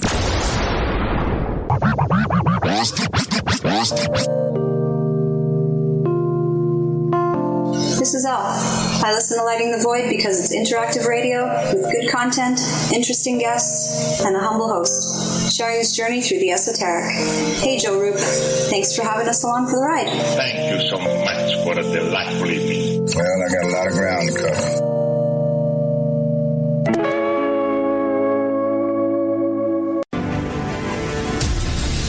Do you want to know the truth? Are UFOs real? Are aliens visiting Earth? Are governments around the world hiding the biggest secret in history? We're UFO Seekers, official partner of The Fringe FM, and we're on a hunt for the truth. Join us as we investigate locations like Area 51 by subscribing on YouTube at youtube.com/UFO Seekers. The Fringe FM isn't just a radio station. We also provide services for all your audio production needs. If you are interested in live radio or pre-recorded podcasts, we're here to help. We even do audio enhancements and voiceovers if needed. If you want to do a podcast or live radio show and even want the option to syndicate on terrestrial radio, from simple audio file enhancement to live production and call screening, we have you covered. We have worked with some of the best professionals in the business in order to provide coaching instruction for content creation, show structure, and more. Contact The Fringe Digital Media for more at info@thefringe.fm. That's info@thefringe.fm, or call 501-777-5631 for a consultation. Hey Google, I would like to become more intelligent about the unknown world around us, but I don't have time to read or go to school because I work all the time. What do you recommend? Try listening to Lighting the Void. It's the best way to become more intelligent about the unknown world around us. Besides, I happen to think Joe Roop is the most handsome voice in radio. Listen Monday through Friday 9 p.m. till midnight Pacific time on the Fringe FM. Plus, you will hear a bonus feature called The Stranger Than Fiction News, reported by Vance Nesbitt, news anchor and sorcerer. With all this information in one location, you are guaranteed to be more attractive to others in your social circle because you'll beam with intellectual wisdom. I think I'll try that. Hey, this check is wrong. I worked a holiday and 7 hours of overtime. Not getting paid correctly is a real pain. It could also hurt our boss if our company provides out-of-compliance checks. That's right, construction companies doing business with the government can get fined, or officials of the companies can go to jail if the checks aren't right. It's a law. The Davis-Bacon Act has 30 compliance issues for every check, but there is an easy way for construction companies to be in compliance. EMARS offers Compliant Client, a web-based system that finds and corrects all 30 of the possible out-of-compliance check issues. Users of Compliant Client report an 80% savings in time and money. Running a weekly payroll usually takes about 5 minutes. All 15,000 plus clients of EMARS have never had a legal compliance issue. Plus, they sleep better on check day. Contact EMARS at emarsinc.com or call 480-595-0466. Ew, yuck. They're unhealthy and gross. Bugs, I hate bugs. We keep a clean home, but occasionally bugs show up. Well, I found something that is tougher than bugs. Orange Guard. From contact, it kills bugs. Plus, Orange Guard kills hidden bugs and keeps new bugs away for weeks. I know. I use Orange Guard. Plus, all of the ingredients of Orange Guard are on the FDA generally regarded as safe list. Orange Guard may be used around food, humans, and pets. It promotes a healthier planet, and here's a bonus. Orange Guard cleans where it's sprayed. Plus, it comes with a 30-day money-back guarantee. Orange Guard. You can get Orange Guard at Ace Hardware. And listen, folks, Orange Guard is tougher than bugs, and it's safe to use. Go to orangeguard.com. That's orangeguard.com. Hi, this is Sammy. Join us in the Deep South as we're lighting the void with Joe Roop on the Fringe FM.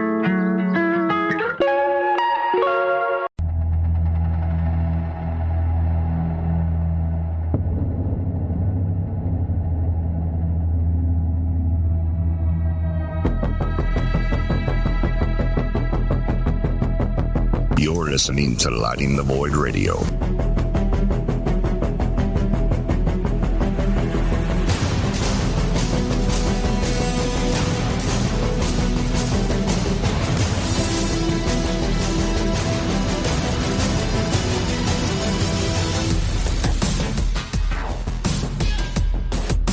Stephan Schwartz is our guest tonight on Lighting the Void. Tomorrow night, our show with Mary Ducina, the Friday night New Moon special, will be here as well. So make sure that you understand that when she comes on, that she's going to do the forecast, and then you can start blowing the phones up. But and then we'll head off into the weekend. But this has been a fascinating conversation tonight, Stephan. I totally agree with a lot of stuff that you're saying, which is kind of like one of the reasons why I started Lighting the Void. I mean, I like a lot of aspects of radio, storytelling, everything, but I feel like we can make an impact bigger when we do things artistically or that we enjoy. And I find that to be the truth for a lot of people. When they do things that they're passionate about, it makes the biggest impact. And you wrote a book, The 8 Laws of Change, which won several awards. And could you talk to me about that, about the impact that book has made on folks? Yes, I would. And thank you for asking. 4 times in my life, I've been involved with changing history. Sometimes I was just one of the players. Sometimes I had a little bigger role. But in all the cases, history changed, and I paid very close attention to how that happened. And as I grew more and more alarmed about what was happening in this country, at so many different levels, I thought I need to put together the research that I have done about how to create positive social change. It's easy to create negative social change. It just requires one lunatic with a gun to do that. But how do you create positive change? Change which fosters well-being.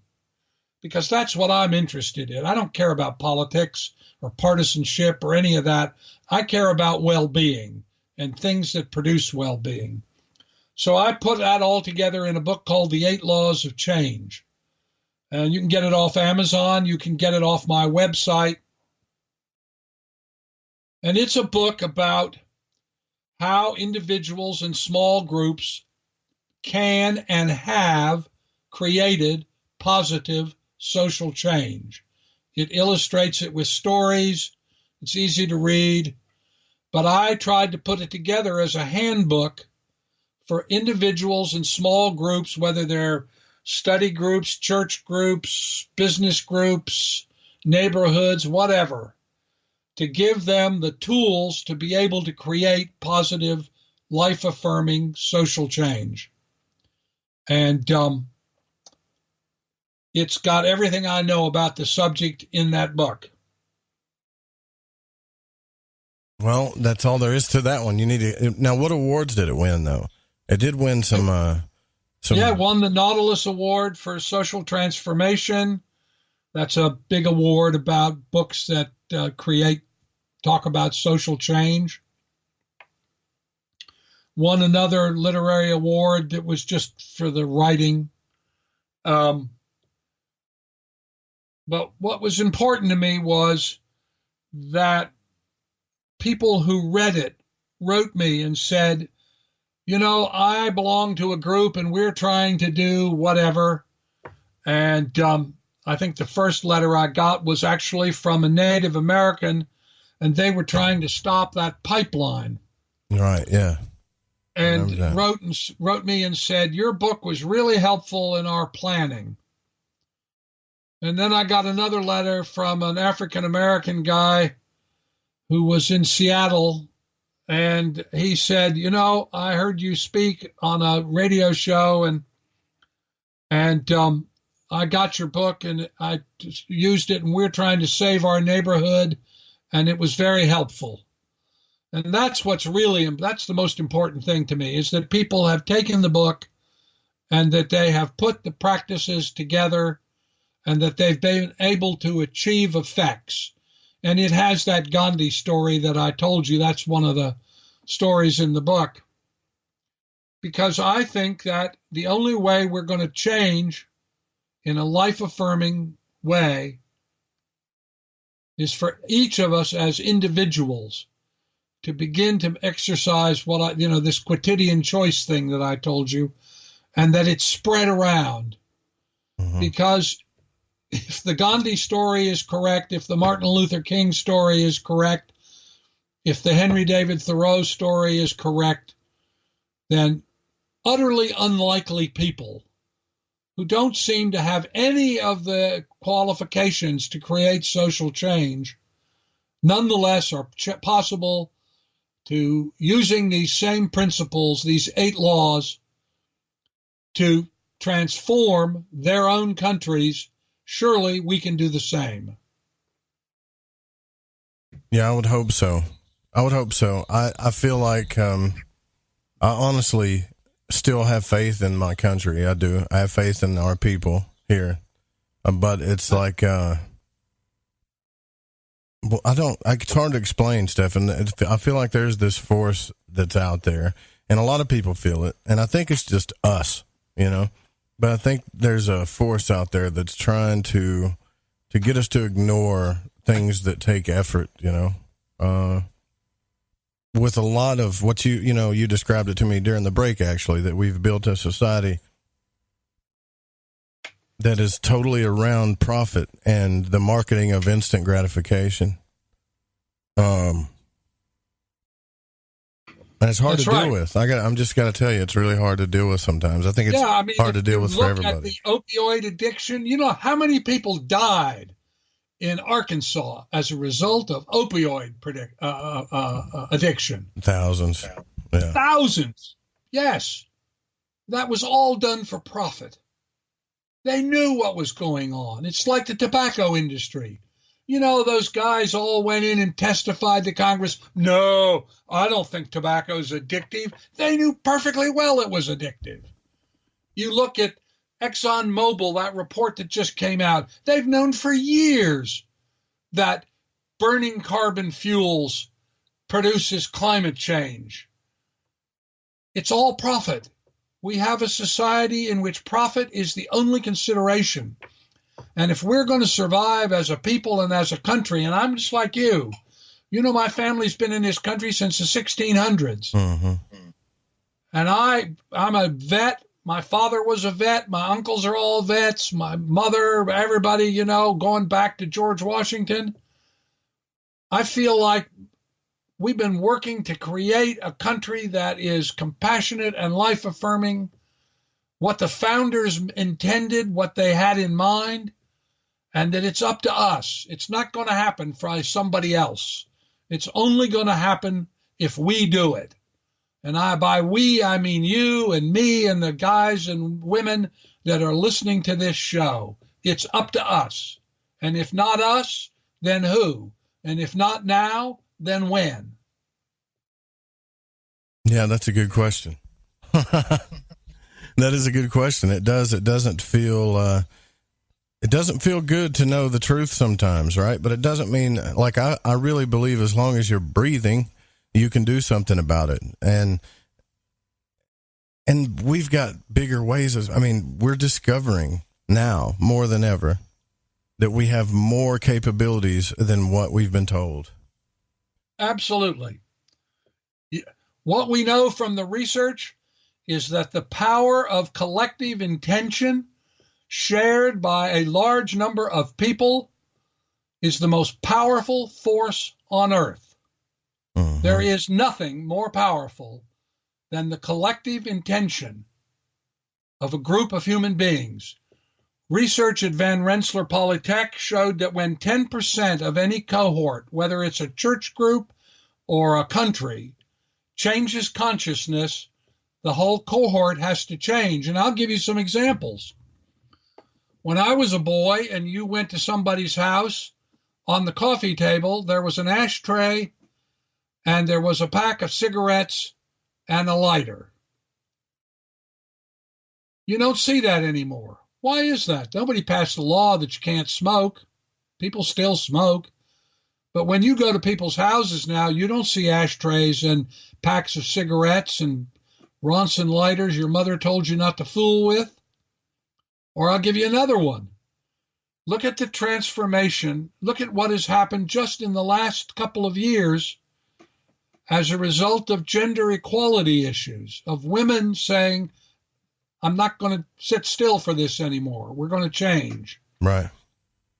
You can see this in the transformation of gay to LGBTQ. Mm-hmm. You know, if you do a Google word search, you find out that about 3 years ago, people stopped using the word gay and started using LGBTQ or LGBT. Now, the president didn't get on television and say, we're going to pass a law.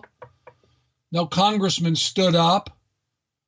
Nobody stood up. Why did those things happen? The Me Too or the gay to LGBT or the stop smoking. That was because individuals made a choice. And when individuals make a choice, everybody has to tack to that wind. It's almost like it's almost like it's okay. We have to give ourselves permission to do that, and it's okay. Yes. It's okay to give ourselves permission. I think we should do that more. Like give ourselves permission to be who we really are. Yes, and every time you make a choice that fosters well-being, however small that choice is, it touches you. It touches the people that are involved with you. And their lives are different, your life is different, and everybody starts making different choices. And that's what's going on now. So I am hopeful, but a little freaked out that we may not be catching up fast enough. Yeah, it's 2050s right around that. I mean, that's going to come up quick, right? Yes. There's a lot of people that say that, say like, look, we can't, and I believe it too, we can't put our heads in the sand anymore. We can't just sit around and talk about things anymore. Although we do have more power with talking now, like right now, but we've got to start acting more and we got to start acting faster. I mean, real quick though, what's your opinion on the chemtrails? You know, I was reading an article the other day that they're actually talking about dimming the sun to try to fix this, spray in the skies to dim the sun. I mean, that's ridiculous if you ask me. Yes, that out of that will come all kinds of catastrophes. No, what we need to do is to make different choices. You need to, things you can do. I'll just tell you a couple real quick ones. Get all of the things which have chemicals out of your house. Americans have so many toxins in their bodies, it is affecting their health. Use only organic products, organic soaps, organic cleansers. Everything that you have in your house that has poisonous chemicals, get rid of it. Start eating healthy, organic food, locally grown if possible. Patronize farmers markets. It will change the whole structure of your health. We are grossly overweight. There's greater obesity in the United States than anywhere else, and it's particularly true in the South. And it requires changing the way you eat. It's hard for people to do that. I understand. But if we don't do it, who's going to do it? It will make your life healthier. It will make you live longer. It will make you happier. It will make your family happier. We have the power in these little ways, what we eat, the poisons in the house, just getting rid of those kinds of things will change your life. And there are lots of those when you start thinking about them. Where you go, who you support, the kinds of things you do. If you don't think that it is compassionate, life-affirming, and fostering of well-being, don't do it. It's that simple. It doesn't require money. It doesn't require official position. It doesn't require you to be handsome or beautiful. It doesn't require you to be well-educated. It doesn't require any of that. It requires you to do the thing that will support your own well-being. Well, I really do appreciate you coming on the program. Do you want to, if you will, please tell everybody where they can find your sites, your reports, and any social media, and we will also leave those links there for you as well on the archives, because I really want people to view your work more. I think what you're doing is evolutionary stuff, and I think a lot of people need it, especially now. So please, by all means, plug away, sir. All right. Well, I publish a daily web report, www.schwartzreport.net, SCHWARTZREPORT, schwartzreport.net. It's my daily publication. You want to get my papers, go to academia.edu. They're all there for free. There's no cost. There's no cost for Schwartz Report. I don't charge anything. Go to StephanASchwartz.com, StephanASchwartz.com. You can get my books. You'll find out everything you want to know about me, more than you think. Go to YouTube. Go to YouTube and search on my name, Stephan A. Schwartz or Stephan Schwartz, and you'll get hundreds of videos. And in fact, I hope you'll put this interview that we've just done up there and send me the URL, and I'll put it on all my sites and send people to your program, because this is how it happens. We link up one after another.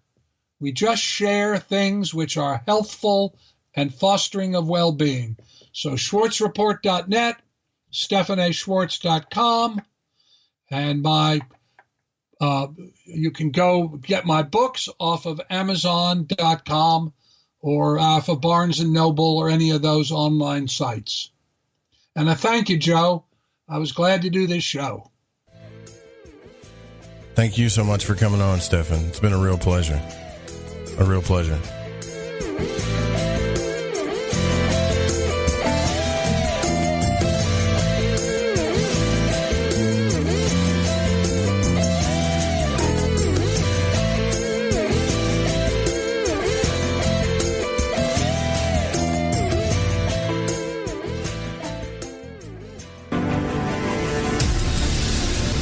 Want to know the truth? Are UFOs real? Are aliens visiting Earth? Are governments around the world hiding the biggest secret in history? We're UFO Seekers, official partner of The Fringe FM, and we're on a hunt for the truth. Join us as we investigate locations like Area 51 by subscribing on YouTube at youtube.com/UFO Seekers. Hey, I'm J.M. DeBoard, and when I want to talk about dreams, I look up my man Joe Root and his show, Lighting the Void. So, you love talk radio? Then you'll love TalkStreamLive.com. TalkStream Live is always on, 24/7 with the best streaming talk shows. Find your favorite talkers and discover some new ones. It's free, readily available online or on mobile with any smartphone or tablet. Finding your favorite talk shows all in one place has gotten a whole lot easier. Just go to TalkStreamLive.com. Be sure to download the free apps from Google Play or the iTunes App Store. The truth is out there. There's something out here. And so are we. KTOK Digital Broadcasting, The Fringe FM. Are you intrigued by paranormal talk radio? You'll love the new paranormal radio app from TalkStream Live. You'll find a great selection of talk shows covering UFOs, ghosts, strange phenomena, and much more. Download the Paranormal Radio app now and start listening to the very best in paranormal talk entertainment, including the network you're listening to right now. The Paranormal Radio app, free in Google Play and the iOS App Store. We all have that story to tell in our lives. The winds were howling. The ground shook. You could hear rushing water. And then history repeats itself. When there's no power, refrigeration fails. Stores with their shelves stripped bare.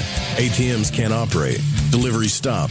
Then what? These events can last days or weeks. You need a plan. In statements made during recent interviews, FEMA Administrator Brock Long has repeatedly urged all Americans to understand three truths. FEMA is broke. The system is broken. If this is the new normal, Americans can't rely on federal cavalry when disaster strikes. Don't get caught out in the elements empty-handed. Prepare with us by going to preparewiththefringe.com and get your 2-week food supply. 92 servings, 8 food varieties with 25-year shelf life. Normally $137, now only $75. Or get a month's supply, normally $247, now only $147, shipped in one business day. Just go to preparewiththefringe.com or call 888-440-7931. That's 888-440-7931. Get this great offer and be prepared while it lasts. Hey, Fringe FM listeners, did you know that when you're on the road with limited data or no Wi-Fi available, you can still listen to every minute of the Fringe FM by calling 701-719-3971. No smartphone app or internet needed. Saves your data plan and no extra cost if you have unlimited minutes. Call 701-719-3971. That's 701-719-3971. Listen to the Fringe FM on any phone, anytime, anywhere.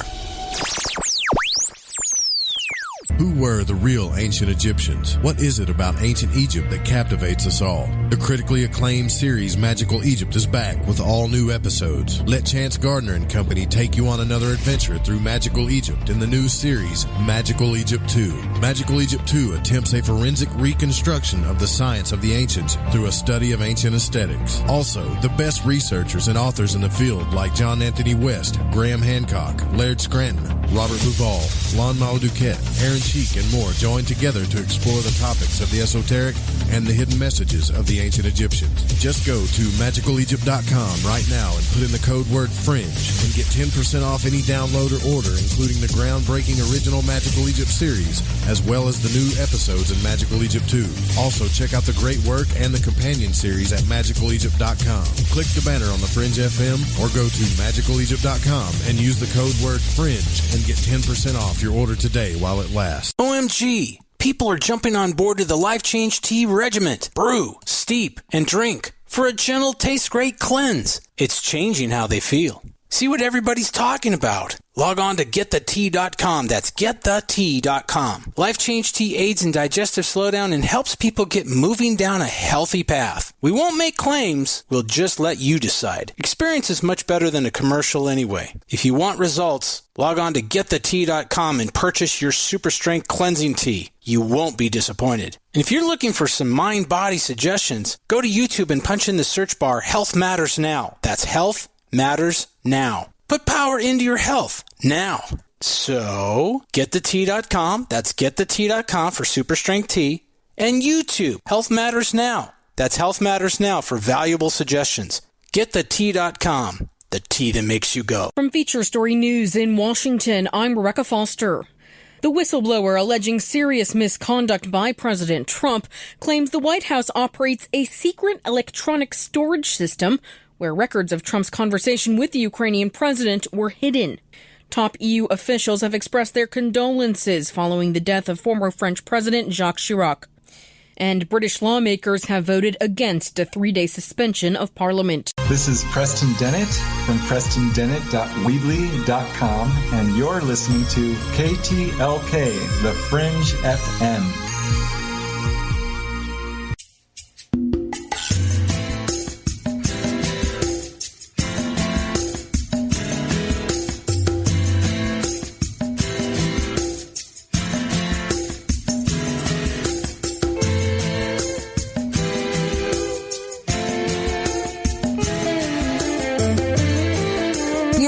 To Lighting the Void.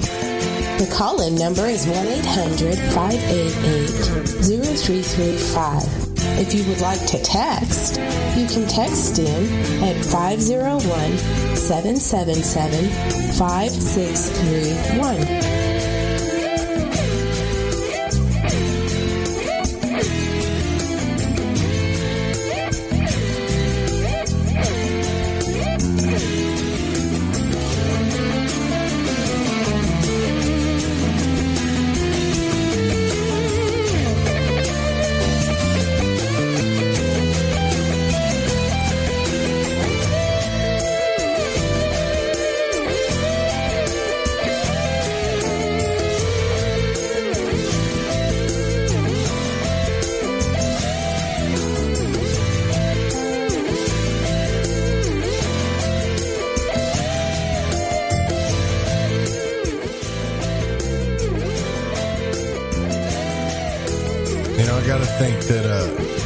Eventually, at some point,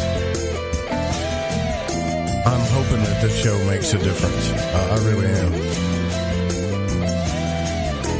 I never got into this to grow the audience that is here now. And what I want to say to you is thank you. Like, I don't need 1 million listeners to know that we're making an impact here. I get plenty of feedback. Plenty. And to me, plenty is not a big thing. It could be 3 emails a week, but just understanding some of these principles. And you guys hear me talk about Hermetic principles like it's almost like it's a dogma. But you know what? I'd like to say that it's more of a natural thing, you know. I see all of you in Idaho and Oregon and Washington and some of you in San Jose and Los Angeles and New Mexico and Tucson, Las Vegas, Austin, Dallas, Lafayette, Atlanta, North Carolina. I'm just looking at the maps here. Virginia, Iowa, Chicago, Michigan, Detroit, Toronto, Pennsylvania. Of course, it gets jumbled up as I go to the Northeast. D.C., New York, Jersey, Massachusetts, New Hampshire, upstate Michigan. And I have to feel like some of you guys know exactly what Mr. Schwartz was talking about. I know you do. We all get mixed messages all the time. Climate change is real. It's not. Remote viewing is real. It's not. A lot of us live half our lives on Facebook. I do. I'm not going to lie to you. I'm not going to come on here and tell you about the bowels of social media and be a hypocrite and say that I'm not on there all the time, because that's exactly what we do. I don't know if we can change the world through social media, but if we can change it on, just digital radio shows, then we definitely could have a chance at doing that if we could learn to get along a little bit better.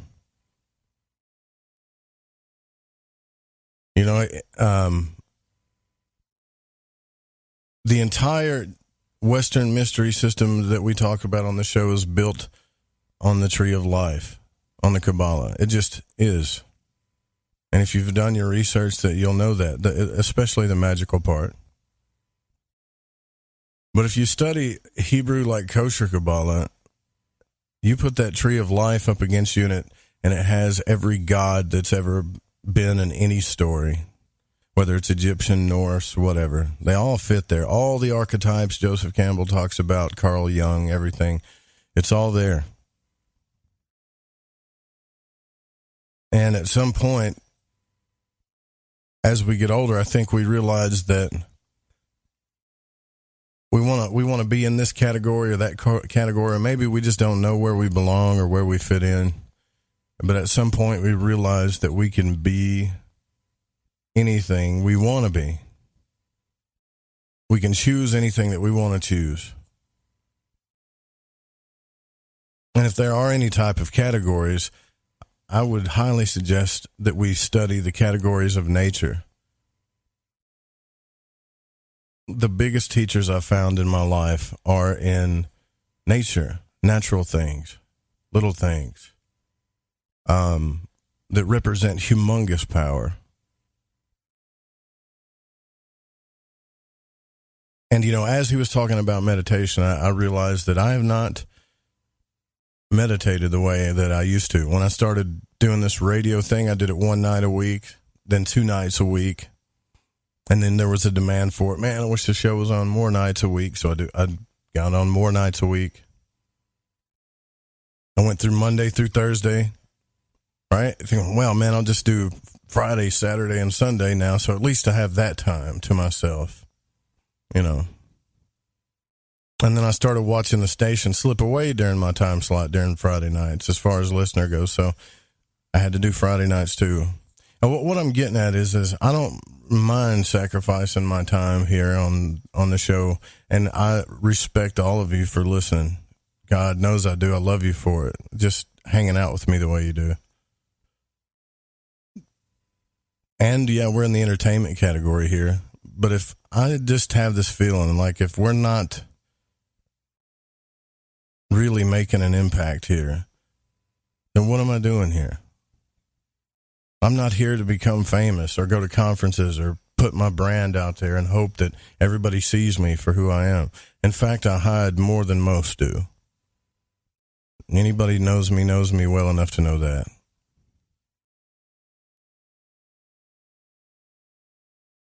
But some of you people are really hurting. I've got 6 or 7 page emails that are so personal, I can't even think about them right now. I'll choke up and start crying like a little baby girl right here on the air. I'm not doing that. Not going to do it. We got to stop letting everybody tell us how things are. I mean, seriously, and I'm talking to myself too. From the time we were born, we were looking for guidance. And that's what our parents were supposed to do. And then once they let us go and they kick us out or whatever the hell happens to you, now you feel just as clueless as you do before. You start figuring things out, and then you realize, you know what? That's not right either. And each new idea and each new belief system that you have gets crushed along the way if you're willing to accept it. And that's what happens. It starts to become a void. I'm not talking about a blackness either. I remember Ryan, he said he told me that this show makes him feel like he's scared. Like, man, it's kind of a scary and got a creepy vibe. I never intended it for it to be that way at all. At all. As I experimented with the out-of-body state, magic and the occult, things that were considered dark and evil, I really realized the darkest and evilest things on the planet. And this is where I stand right now, where my ideas are at. Please don't take them for dogma. But I stand in the face of a lot of people that say, don't read that book. That's evil. Don't go down that road. Don't talk about these things. Why are you kicking against the pricks? That's what my grandfather used to say. I think that was a Bible quote. And the more I see that we need instant gratification, validation, and we just run from negativity. We run from any form of negativity, and we're taught it's okay to do that. The worse things get. that just get worse.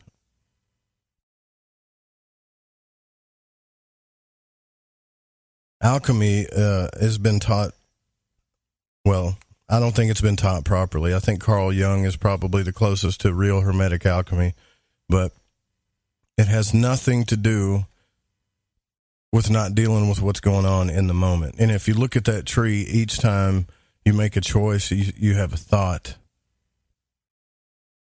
It's like you're making this big I am statement. I am this right now. I am that right now. And then your thoughts, words, and actions, if you put them all together, they become incredibly powerful at creating your reality. If you don't feel like you have power over your life, I mean, all you got to do is read Eckhart Tolle. And that guy went from nothing to where he's at now just because he realized how powerful his own mind was and how it controlled his entire world. And I realize that all of us now are in our own little worlds. It's a big planet out there, but we all feel like we're just on our own planet most of the time. And everybody else is just a character. We've got to get to the realization that that's not true. I got an email the other day about how much I changed somebody's life. I actually got one a day before about that, about how a person was in the hospital in a body cast. You imagine that? Like the pain of that. They're like in a body cast, sitting in the hospital. You can't tolerate life when you're in a body cast. I can only imagine. And that they were listening to this show, some podunk dude from Arkansas, that doesn't really matter. Doesn't matter. In the big scheme of things, I really don't. But it did help him get through what he was doing. And at that moment, he made the choice to focus on the conversation that was happening. And then he could tolerate his pain a little bit more because somebody was discussing things that were on his mind too. All I'm trying to say is I really don't feel like, I know I'm here for a purpose. I know this is it. I know I'm not doing it yet. I'm still holding back. And things are going to change on this show. I'm not holding back anymore.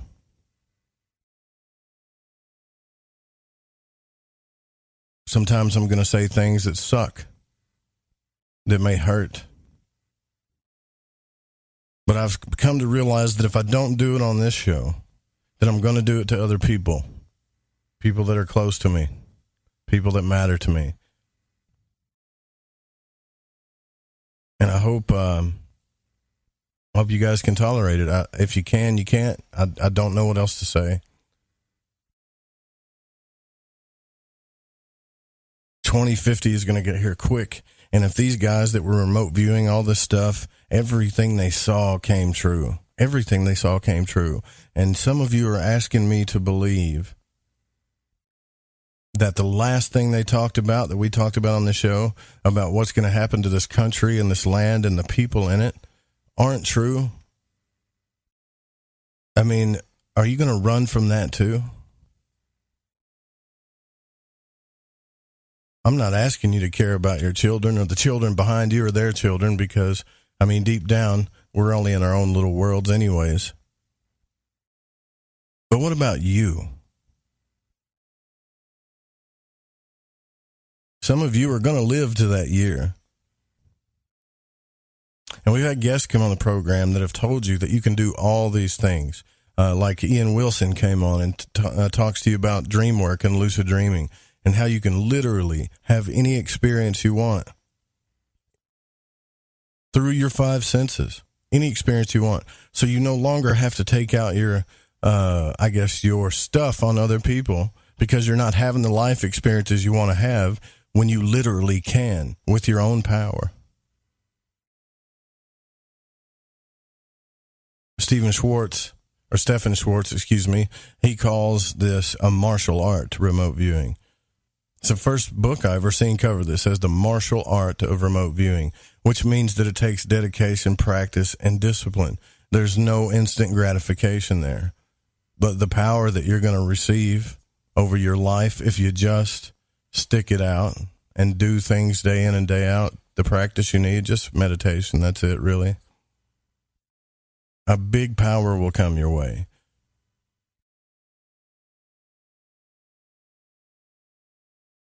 The last email I got today, I think it was, I read it today. This one really kind of bothered me because it's a person that is thinking about practicing magic because, well, for the reasons I said that I did, because I was in a desperate situation. I literally had lost everything. I mean, rock bottom. You've been there, right? You know what that feels like. And rock bottom's different for everybody. I'm sorry. For some people, it's broke. For others, it's lonely. For others, it's broken lonely. But everybody knows what their rock bottom is. And that's a dark treasure, actually, because that's when you really start doing desperate things. Like, I never thought I would even look into magic or the occult or the out-of-body experience. Hell, all I cared back in the day was, hunting, fishing, chasing girls. That was it. That was my life. Till you hit rock bottom.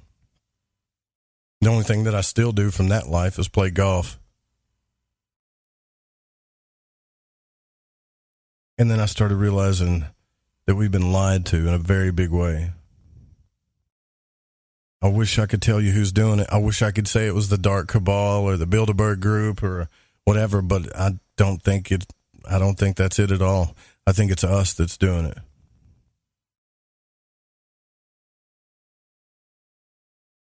We're blaming and pointing fingers at politicians and scientists and spiritualists, and it's the leftists, it's the rightists, it's the tree huggers or the gun lovers. It's somebody that's causing my life pain and suffering. It's not me. Or the Dark Cabal.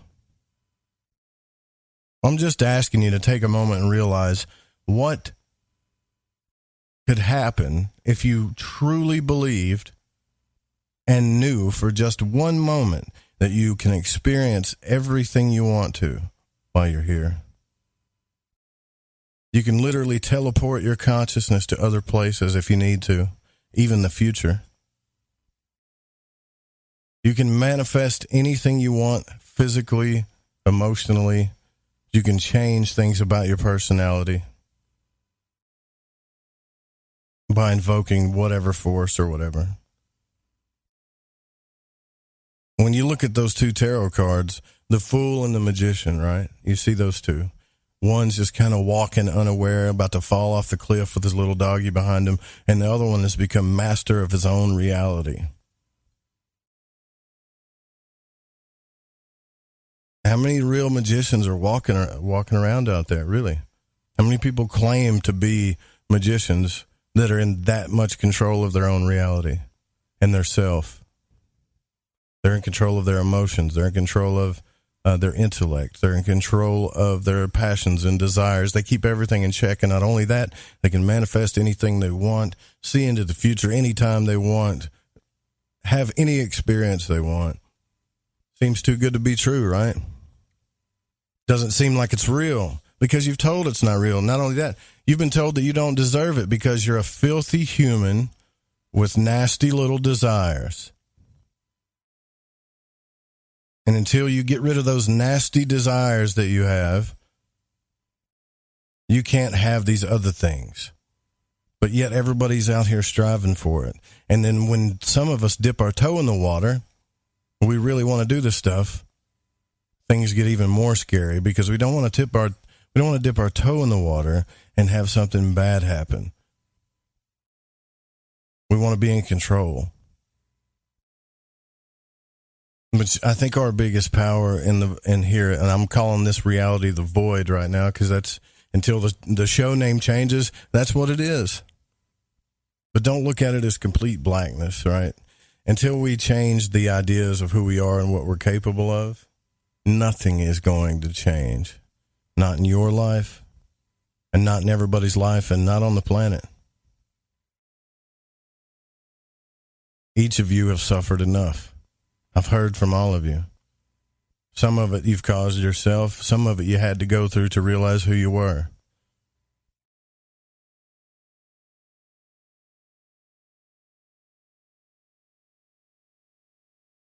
I need just one person, not a guest, but a listener, to hit me up and tell me, just one, that's all I need.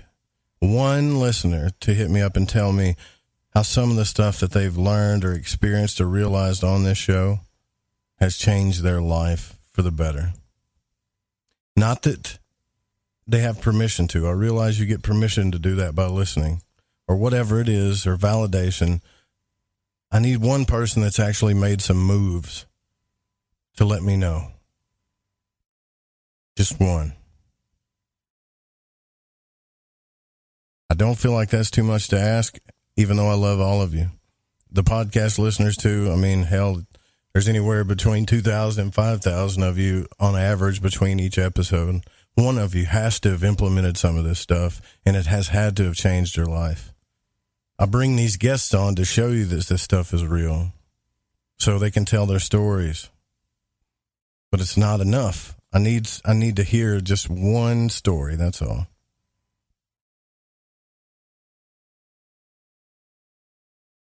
And that's a little selfish of me, right? Like, I want to know that I've helped change somebody's life. Then I can leave this place and be fine.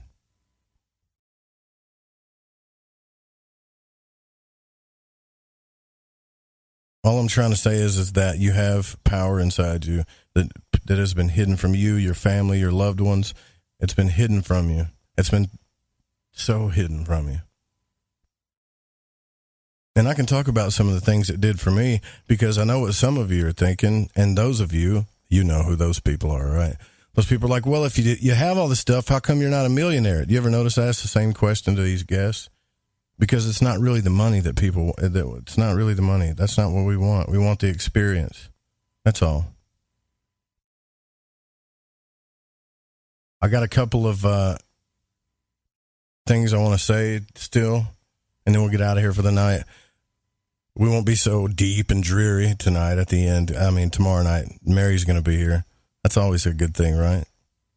I already got emails of people wanting readings. Look, if you want a free reading from Mary, you need to call, because I'm not going to be able to get to your text or emails, probably. We might, but don't think I'm not considering it. It's got a little bit more to go. Stay with us.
To KTLK Digital Broadcasting right here on the Fringe.fm. Hello, lovers of the night and the Fringe FM. It's Mystic Mary Decina here. And I'm Joe Roop, host of Lighting the Void. If you haven't heard our Cosmic Conditions show every new moon, it's grown wildly popular, just as I thought it would. I want to take a moment to tell all of you that I'll be here live on the Fringe FM, 9 p.m. Pacific and the midnight hour Eastern, to give each of you an in-depth look at yourself through the stars and Mother Earth. Psychic skeptic or faithful believer, you're in for a fun, insightful, and no-frills broadcast. You're going to experience a raw and real reading with true expertise alongside a 35-year seer. So make sure you're on time Friday, September 27th, 9 p.m. Pacific and midnight Eastern. Savvy? For your personal one-on-one reading with Mary Decina, visit maryducina.com, MaryDusina.com. The truth is out there. There's something out here. And so are we. KTLK Digital Broadcasting, The Fringe FM. Do you want to know the truth? Are UFOs real? Are aliens visiting Earth? Are governments around the world hiding the biggest secret in history? We're UFO Seekers, official partner of The Fringe FM, and we're on a hunt for the truth. Join us as we investigate locations like Area 51 by subscribing on YouTube at youtube.com/UFO Seekers.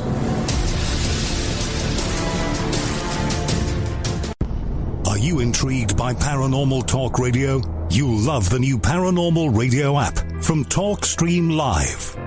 You'll find a great selection of talk shows covering UFOs, ghosts, strange phenomena, and much more. Download the Paranormal Radio app now and start listening to the very best in paranormal talk entertainment, including the network you're listening to right now. The Paranormal Radio app, free in Google Play and the iOS App Store.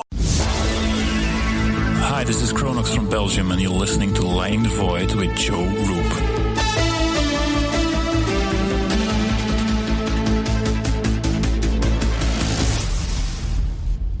Introducing Shadow Light Tarot from Waking Canvas, the Fringe FM's new contributing artist, Eric Tesey. This hand-illustrated black and white self-published deck serves as a reinvention of the tarot, never before witnessed. Each of the several suits of this 88-card deck lineup form an infinite panoramic scene. Even the included visual companion guidebook is entirely hand-illustrated, cover to cover, with beautiful visuals and esoteric symbols and artwork. The newly released deck comes in a custom magnetic box with its own travel pouch. The Shadow Light Tarot Premium Deck and its travel-sized mini deck Wonderlight Tarot are both available now from WakingCanvas.com. If you use the code word FRINGE, that's FRINGE at checkout, you'll receive an extra 10% off your entire order. To discover more, including a free reading and time lapses of all the illustrated artwork, make your way over to WakingCanvas.com today. That's WakingCanvas.com. I like to listen to Lighting the Void because of the guests, the content, and the host, Joe Roop. He's smart, he's intelligent, and he seems to ask the questions that we all have on our mind. We're all searching for the truth, and Joe helps us get closer to it. I love this show. I love this show. I love this show. Lighting the Void.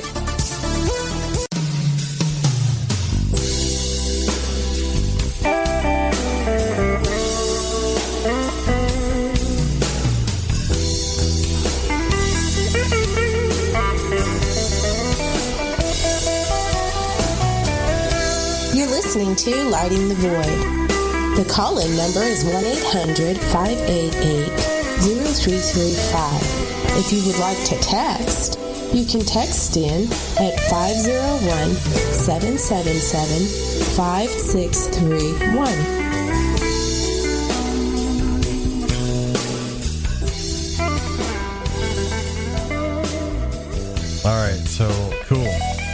Actually, I got a message here that made me realize that's cool. Thank you, I appreciate that. So, Prince Lucid said, "Dude, Joe, you have no idea what you've done for me, and I know your journey leaving the corporate world wasn't easy, and you, in my opinion, succeeded tremendously. You inspired me, and I'm only one person. I tuned into you last year by chance. It was the same as December 2001 when I tuned into 6:40 a.m. and found Art Bell. Now, I listened until his back went out, and to him moving to the islands, etc. And I'll tell you, man, I found an amazing thing, but he was way older. You're my age, dude, and and you're asking me to do what I'm already doing. So you're more than you know to more than one person. You've made my life better by gaining a huge leap in my waking consciousness." Well, that's good. Thank you. I appreciate you saying that. I would like to talk a little bit more about the UFO field, and I know some of you think that I'm out to get ufology, but what I've noticed is it's become toxic, and so it's like I'm only focused on Tim Doyle because of the effort that they've put in, what they've done, and what they're doing. They're getting down to the truth. they actually have real UFOs. They filmed real UFOs. No one ever really talks about that about them, though. Undeniable UFOs. Can't question it. Things that are not from this planet. But also have told everybody and showed everybody what we're not considering, the both sides of the coin. And what I don't want to happen, when what I see happening is people are becoming afraid of their own selves and their own consciousness. Right? They are. They're becoming afraid of this stuff. And I was watching a movie the other night, and I thought, man, this is just like the UFO field. This is what's happening. I don't know if any of you guys have seen that movie, Phenomenon, with John Travolta. Well, as he was trying to explain himself to the town, and what we're really focused on some of these shows, instead of the message that's being delivered. And I wish I could say it with my own mouth better than the movie did, but here it goes. How do we know you read all these books? Well, ask me something. I'd be glad to answer any question that you have. Or how did you break that mirror, George? Not even touching it. Now, I want to talk to you about that, Baines, because I know you've been worried about it. And okay, come here. Everybody, gather closely. May I use your glasses? What you're about to see is not a trick, okay? It's just, let's call it an experiment in energy. Well, everything there is getting this is made up of some living energy, okay? See, now all this is kind of a dance or a partnership between the energy coming from me and the energy of the plastic. Now that's it. Well, why can't we do it? Well, focus, the clarity of thought. I don't know. Maybe you can, Baines. What about the UFOs? What are they? I don't know that either. Yes, you do. Yes, you do. This power began the night that you saw the object in the sky. That was a light. No. Let me just finish this one thing. Now, we're talking about a partnership. Do you know what the largest living organism in the world is? Okay, it's a grove of aspen trees in Colorado. Acres of aspens. Okay, now, they thought they were disconnected, separate, but indeed they found out that they weren't, that there was one giant organism with the same root system. What sort of light was it? Now, that's not unlike us. We think why won't you tell us what you know about the UFOs? Are you sure it wasn't the aliens? But, how did you feel when you saw that? I think you know more than you're telling us. We're not. Now, it's I haven't seen the light since the 28th. Are you hiding something? And of course, he flips out there in the end because nobody's paying attention to what he's trying to tell them. He's trying to teach them what's going on with the energy and what's going on with consciousness, what's going on with this focus. And they're not concerned about that at all. They want to know about the aliens and the UFOs. And then he's like, you're not telling me something. You know something. It's crazy, right? It's what's going on in the UFO field for sure. And it goes on and on and on in this field too, like other fields. I see it happening in consciousness. I see people talking about alchemy that they don't know what they're talking about. And it's disturbing, actually.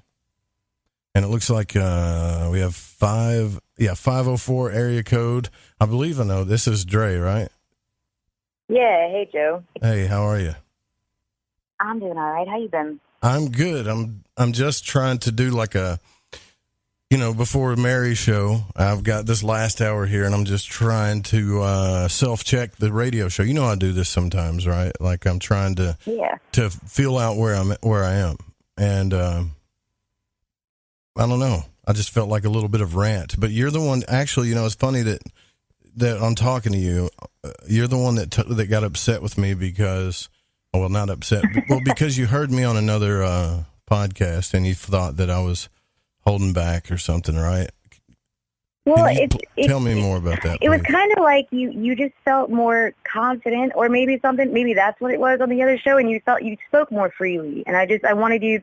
It's like, why doesn't that happen on all of your shows? But I understood your point, though, in that you're not trying to tell people what you know all the time. You're here to learn. You're not trying to teach anything, really, in a sense, right? Yeah, well, yeah, and it's not just that. It's like I know some people are on different levels, right? And I know that I've got to ask a question that I might know the answer to. But then as soon as I start thinking that, Dre, as soon as I start thinking I know the answer to it, I think, well, maybe I don't. Maybe this person's got something to tell me. And then so the more that happens, the more I realize that maybe I don't know anything, Well, yeah, whenever you feel certain about anything, that's when you stop learning. So that I wouldn't ever want you to do that so much. It's more like, I don't know. I guess on that show, it just felt like you were more open about what you studied and like what you learned from those studies, and not so guarded about it. Are you're talking specifically like in the Western mystery schools, so to speak? Yeah, well, just, I don't know. Maybe you're just more relaxed or something. I don't know. But I mean, this show has been amazingly educational for me because I'm like a huge nerd and I study anything I can get my hands on. But it's definitely opened my eyes to a lot of different points of view, and that's been really helpful for me. Oh, well, thank you. I appreciate that. But yeah. Has it helped you do anything though? Like, has it helped you? Oh, definitely. I've been writing for a long time, but it's always just been for myself, and I just keep it in notebooks or files on my laptop. But after listening to your show and realizing that a lot of the ideas that I had and a lot of the thoughts that I had, they weren't just crazy ramblings from some crazy girl in New Orleans, it gave me the confidence to submit it to the website and have it published with you guys, and that was really awesome. And I feel really honored to even just have my work up there. So thank you. And you wrote another one awesome, too. And I'm going to keep going. Haven't you? That I still haven't put up yet. I'm behind. Yeah. I'm 5 shows behind on archives, and I still haven't put up the articles that people have written. But yeah, when I read the articles that you guys write, I find it. I learned from it. Like the frequency stuff you were talking about, I didn't know that. I really didn't. Oh, that's awesome. I didn't know the specific frequencies and all that stuff. So. Oh man, I love getting feedback, and I hardly ever get feedback on my writing. So that's awesome. Sweet. I'm glad I could share something new because you've shared so many new topics and new subjects with me. I'm happy to return the favor. Yeah, and there's a thing that happens like when I see talent, and I see talent in everybody. Honestly, that's the thing. Like. People say, well, this person's talented and that person's talented and et cetera, et cetera. And the thing that I've found is that everybody's talented, man. It's like everybody has something to offer. It's just some people are afraid to say it, or some people feel like they're going to be judged, and they just, everything about us is being stifled, and it pisses me off. It just does. Yeah, well, totally. It's everybody does have a talent, and they do have that thing that they're good at, but it's an unfortunate reality that the society that we live in doesn't really accept everyone's weird talents as being just that person's awesomeness. You know what I mean? It's like if your talent doesn't fit in with what society teaches us that is good and right and cool or whatever, then, yeah, you're kind of shunned, and you're made to feel like a weirdo, and you shouldn't be. You should be celebrated for not being like everyone else. You should be celebrated for thinking outside the box and looking at things from a different perspective. Because without that, we'd never have any advances in society to begin with. Like, how would we have any inventions if we didn't have people there that were thinking other thoughts than everybody else to come up with these new things that helped us make life easier, Yeah. Yeah, that's exactly my point. I think to make life easier on all of us, we need to realize who we are. 100%, man. Definitely. It's hard to talk about for me because I feel like I'm going to freaking just break down right here on the air, and everybody wants to hear that, right? The drama, but it is the most suffering. I think you're a little too hard on yourself, man. I would say the most suffering I've experienced in my life is watching others hurt themselves, watching others not feel the way that they should feel about themselves. And it drives me crazy. Not only feel, but not be able to, because you got to get past that point before you can even start tapping into what you can really do, And it negates every choice. It's a sad thing to watch. Yeah, man, it's a sad thing to watch somebody that you see the divinity within someone that they can't see themselves. It's heartbreaking. It really is. But the flip side of it is that you can't force anybody to see that within themselves. Or if they're just too stubborn, or if they're just unwilling to admit that their own greatness, then there's nothing you can really do, and torturing yourself over it isn't going to help anybody. Yeah, I see your point. But I think what I'm doing is an investment check. That's the whole point of this rant right now, because I'm investing myself and my time and my life and efforts into this. And, you know, I got one message tonight and one from you. So thank you. That was enough. That's all I need. Yeah, I'm very, very thankful for your show, Joe. Honestly, like, I learn so much all the time, and I'm such a nerd for learning. Like, it's my favorite show. Honestly, like, I don't even listen to many other podcasts anymore. I think I listen to one other one, and that's about it. Like, I pretty much come here, and if it's not a show that I can catch on time, then I'll listen to an archive show, and then I'll come back and I'll catch the one that just happened when you load it. So I'm super thankful for you and your show and your time that you put into this, because I know it's got to be just backbreaking work that you're doing to do so many nights. That's crazy, man. Thank you. You're awesome. I would actually, thank you for saying that, and thanks for calling. I really do appreciate it. Not a problem, man. I appreciate it a lot. Yeah, so Dre from Louisiana. Hey, are you still there? What did you think about Stephan Schwartz saying that you need to get out of that place unless we're going to change the world, right? Because he told me during the break that Louisiana was just going to get completely destroyed. That freaked me out. I live under sea level, so I mean that's kind of a given that this place isn't going to last forever. That's everybody here kind of talks about it in a joking manner, but we're very much aware that we're just going to be underwater. We're going to be like the second Atlantis. We know that. I don't plan on staying here forever, but for now, it's a very energetically powerful place to be. I'm from here. I was born here, so it's I've never found another place like it, and I've traveled up and down the East Coast and all over, but until that threat is actually an imminent threat, I think I'll be here, and I'll stay here. Right. That's usually what we do, too. We wait till it starts coming, then we're like, oh, okay, well, we need to get on out of here. Yeah. Pretty much. Is the water coming yet? Is it coming up the road? All right, cool. I'll get out now. That's fine. Now, is there a lot of, like, voodoo and hoodoo around where you live? Are you in that part of Louisiana?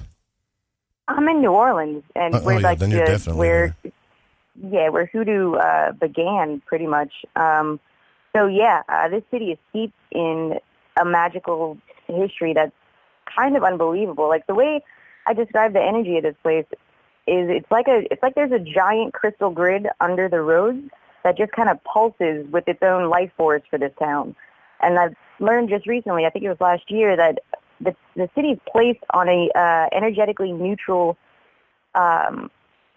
placement, like longitude and latitude. We're on the 30th parallel, and that's supposed to be a neutral energetic location, which means we don't go light or dark. You could pretty much do whatever you want and access whatever side of the energetic plane that you want and go at it. Do what thou wilt, pretty much, to the extreme. So it's definitely a unique town to live in and to grow up in, for sure. Yeah, it's funny because when you look at hoodoo specifically, I've picked up a couple of practices from hoodoo that I used to do, but I'm starting over with something now, which was like the uncrossing rituals and stuff. And it's funny because you think it's like evil. Even Christians are like, oh man, it's bad, evil. But when you look at a lot of their practices, I mean, they use the Book of Psalms like crazy. I mean, the Book of Psalms is a grimoire, pretty much. I have two separate books that go through each psalm and tell you what to use it for. It's hoodoo's amazing. I love it. It's my favorite form of folk magic, really. Yeah, it's a good one. And that, I would say too, that uncrossing ritual is probably one of the best things anybody can do, because we get it crossed up for all kinds of reasons. Like right now, I'm crossed up. Honestly, I just want to make sure. Which uncrossing ritual are you talking about? There's a few different ways that hoodoo suggests to uncross yourself. It's the one where you put certain stuff in the water, you light the candles in your tub, and you pass through the candles, and then you pick up the water, and as you're washing yourself, you say the Psalms, wash me clean, wash it up, and all that. And then you take the dirty water, and literally, it's really crazy how this works, right? And you take the dirty water, don't do it the way I'm talking about. Look it up if you're going to do it, and you walk it way the hell away from you. I mean, one time I even drove like miles from my house to dump the water out. And for some reason, that's exactly what I do. I'm not even kidding. It's weird, right? And for some reason, like when you do that, it triggers something in the other reality, I guess your everyday reality. It's like the subconscious in the universe says, okay, I see what you're doing. I'll take care of it. Right. And it does that. But if we just say, hey, why are you doing this to me? It doesn't work. So we got to do all this other stuff, you know? Yeah, I see. The way I think about it is like when you're taking a bath or a shower normally, you're getting rid of the day's grime, right? Like the dirt and the dust and whatnot. So when you do this spiritually, and then you carry that dirty spiritual energy away from your home, away from your sanctuary, away from your safe space, you are physically just putting the whole concept into your subconscious of I am removing all of these things out of my life, and I'm leaving them somewhere I never go because I never want them back in my life. Yeah, that's right. And you know what? We still got to do that every now and then. You know? I do that at least once or twice a month for sure. Yeah. I try to do it every week, but I just run out of time, honestly. Like the long one, the one that you do for days, or just there's like short ones too? No. I take herbal spiritual baths pretty much on a regular basis. I find those to be the most effective. Well, that's cool. For me, yeah. But it's, yeah, and you're the fire lady too, right? I see you putting the fire pictures in chat all the time. Yeah, I do love my fires. That's a recent thing. Like that's only been maybe for about the past year or so that I started getting into working with fire. But the energy from fire is amazing. Like the first fire I ever did, I was in my second bedroom inside my house, consecrating some railroad sites. And granted, not safe. I don't recommend that. Don't do that in your house. Fire's dangerous. You could burn your house down. But yeah, it was so powerful. I mean, I haven't stopped working with fire since. So, well, you are one of the few. To the rest of the world, you may as well just be a lonely evil witch out there in New Orleans doing evil things behind closed doors to the rest of the world. You know? Yeah, the rest of the world can do whatever they want. I don't care. Their like choices and how they live their lives doesn't affect me, and I know my choices don't affect theirs, so they can just back up and get out of my business. Right. You know what I mean? Like I don't know. I'm so sick of people caring so much about what other people do behind closed doors, or even not behind closed doors, because it's not affecting you. So why do you care? Just back off, man. Like let them do what they do. Let them do what makes them happy, as long as they're not hurting anyone. I totally What does it matter? agree. I 100% agree. Thank you for calling in. You made my night. Thank you so much. I really you and awesome. Prince Lucid. Thank you. Awesome. Thank you, Joe. Have a good night. You too. Bye-bye. All right, bye. Now I'm starting to feel like that I went on a pity rant. No, that's not it. I'm just trying to express, you know, how I feel about certain things. And every now and then we got to take what's called inventory, you know, where we are, where we're going, what we're doing. And I feel good about it. I definitely have a tribe of, I remember when I first started this, I said, you know what, all I need is a tribe of just either a few hundred to 1,000 people, and I'll be happy. Just that tribe of people. No leaders, no nothing, just a tribe of people. And they're definitely here. And it's more than that. And I'm so grateful. I just want to tell each and every one of you, thank you. Actually, that's what this whole thing is about, is thank you. Where do we go from here? And I know Pacho's like, what are you talking about, man? Pacho's up, and ain't nothing happening. I'm just thinking out loud. That's all. And next week, we're going to have some good guests on, too. Jason Quidd is actually coming back October the 8th. I can't wait to talk to him again. He's one of my favorite guys. But next week, who do we have on? I got time to talk about this, I think. We'll get a couple of minutes here. So, yeah, let me pull up our booking calendar. And this is all the work of Pacho here next week. James Ernest Brown, Adam Apollo, I believe possibly Marcus Allen. And check this out. Pacho, I don't know how you did this, brother, but I really appreciate it. Next Thursday, Dr. Stephen Skinner is going to be here. Hello. And then Graham Nichols, Jason Quitt, Alex Zakaris, Becca Tarnas, and then tomorrow night we got the New Moon Show with Mary. Please don't copy the show without written permission, especially you YouTubers out there. If you want to take some content of mine, just ask me and I'll let you know. And also the show was produced by me and the Fringe FM. I want to give a big shout out to Don, Pacho, Lady Ann, Dennis, Eric Markham, Jeremy Scott, The Caller, Dre, Prince Lucid, and all of you in the chat room, you new people in the chat room, thanks for showing up. Tomorrow night it's going to be fun. It's going to be a real fun show. Make sure you call in. Secret Teachings is coming up. We'll see you guys tomorrow night. Good night.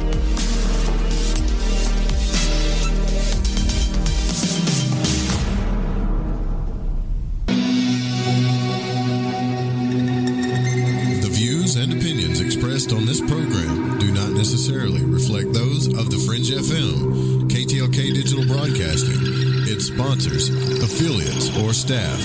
Listener discretion is advised.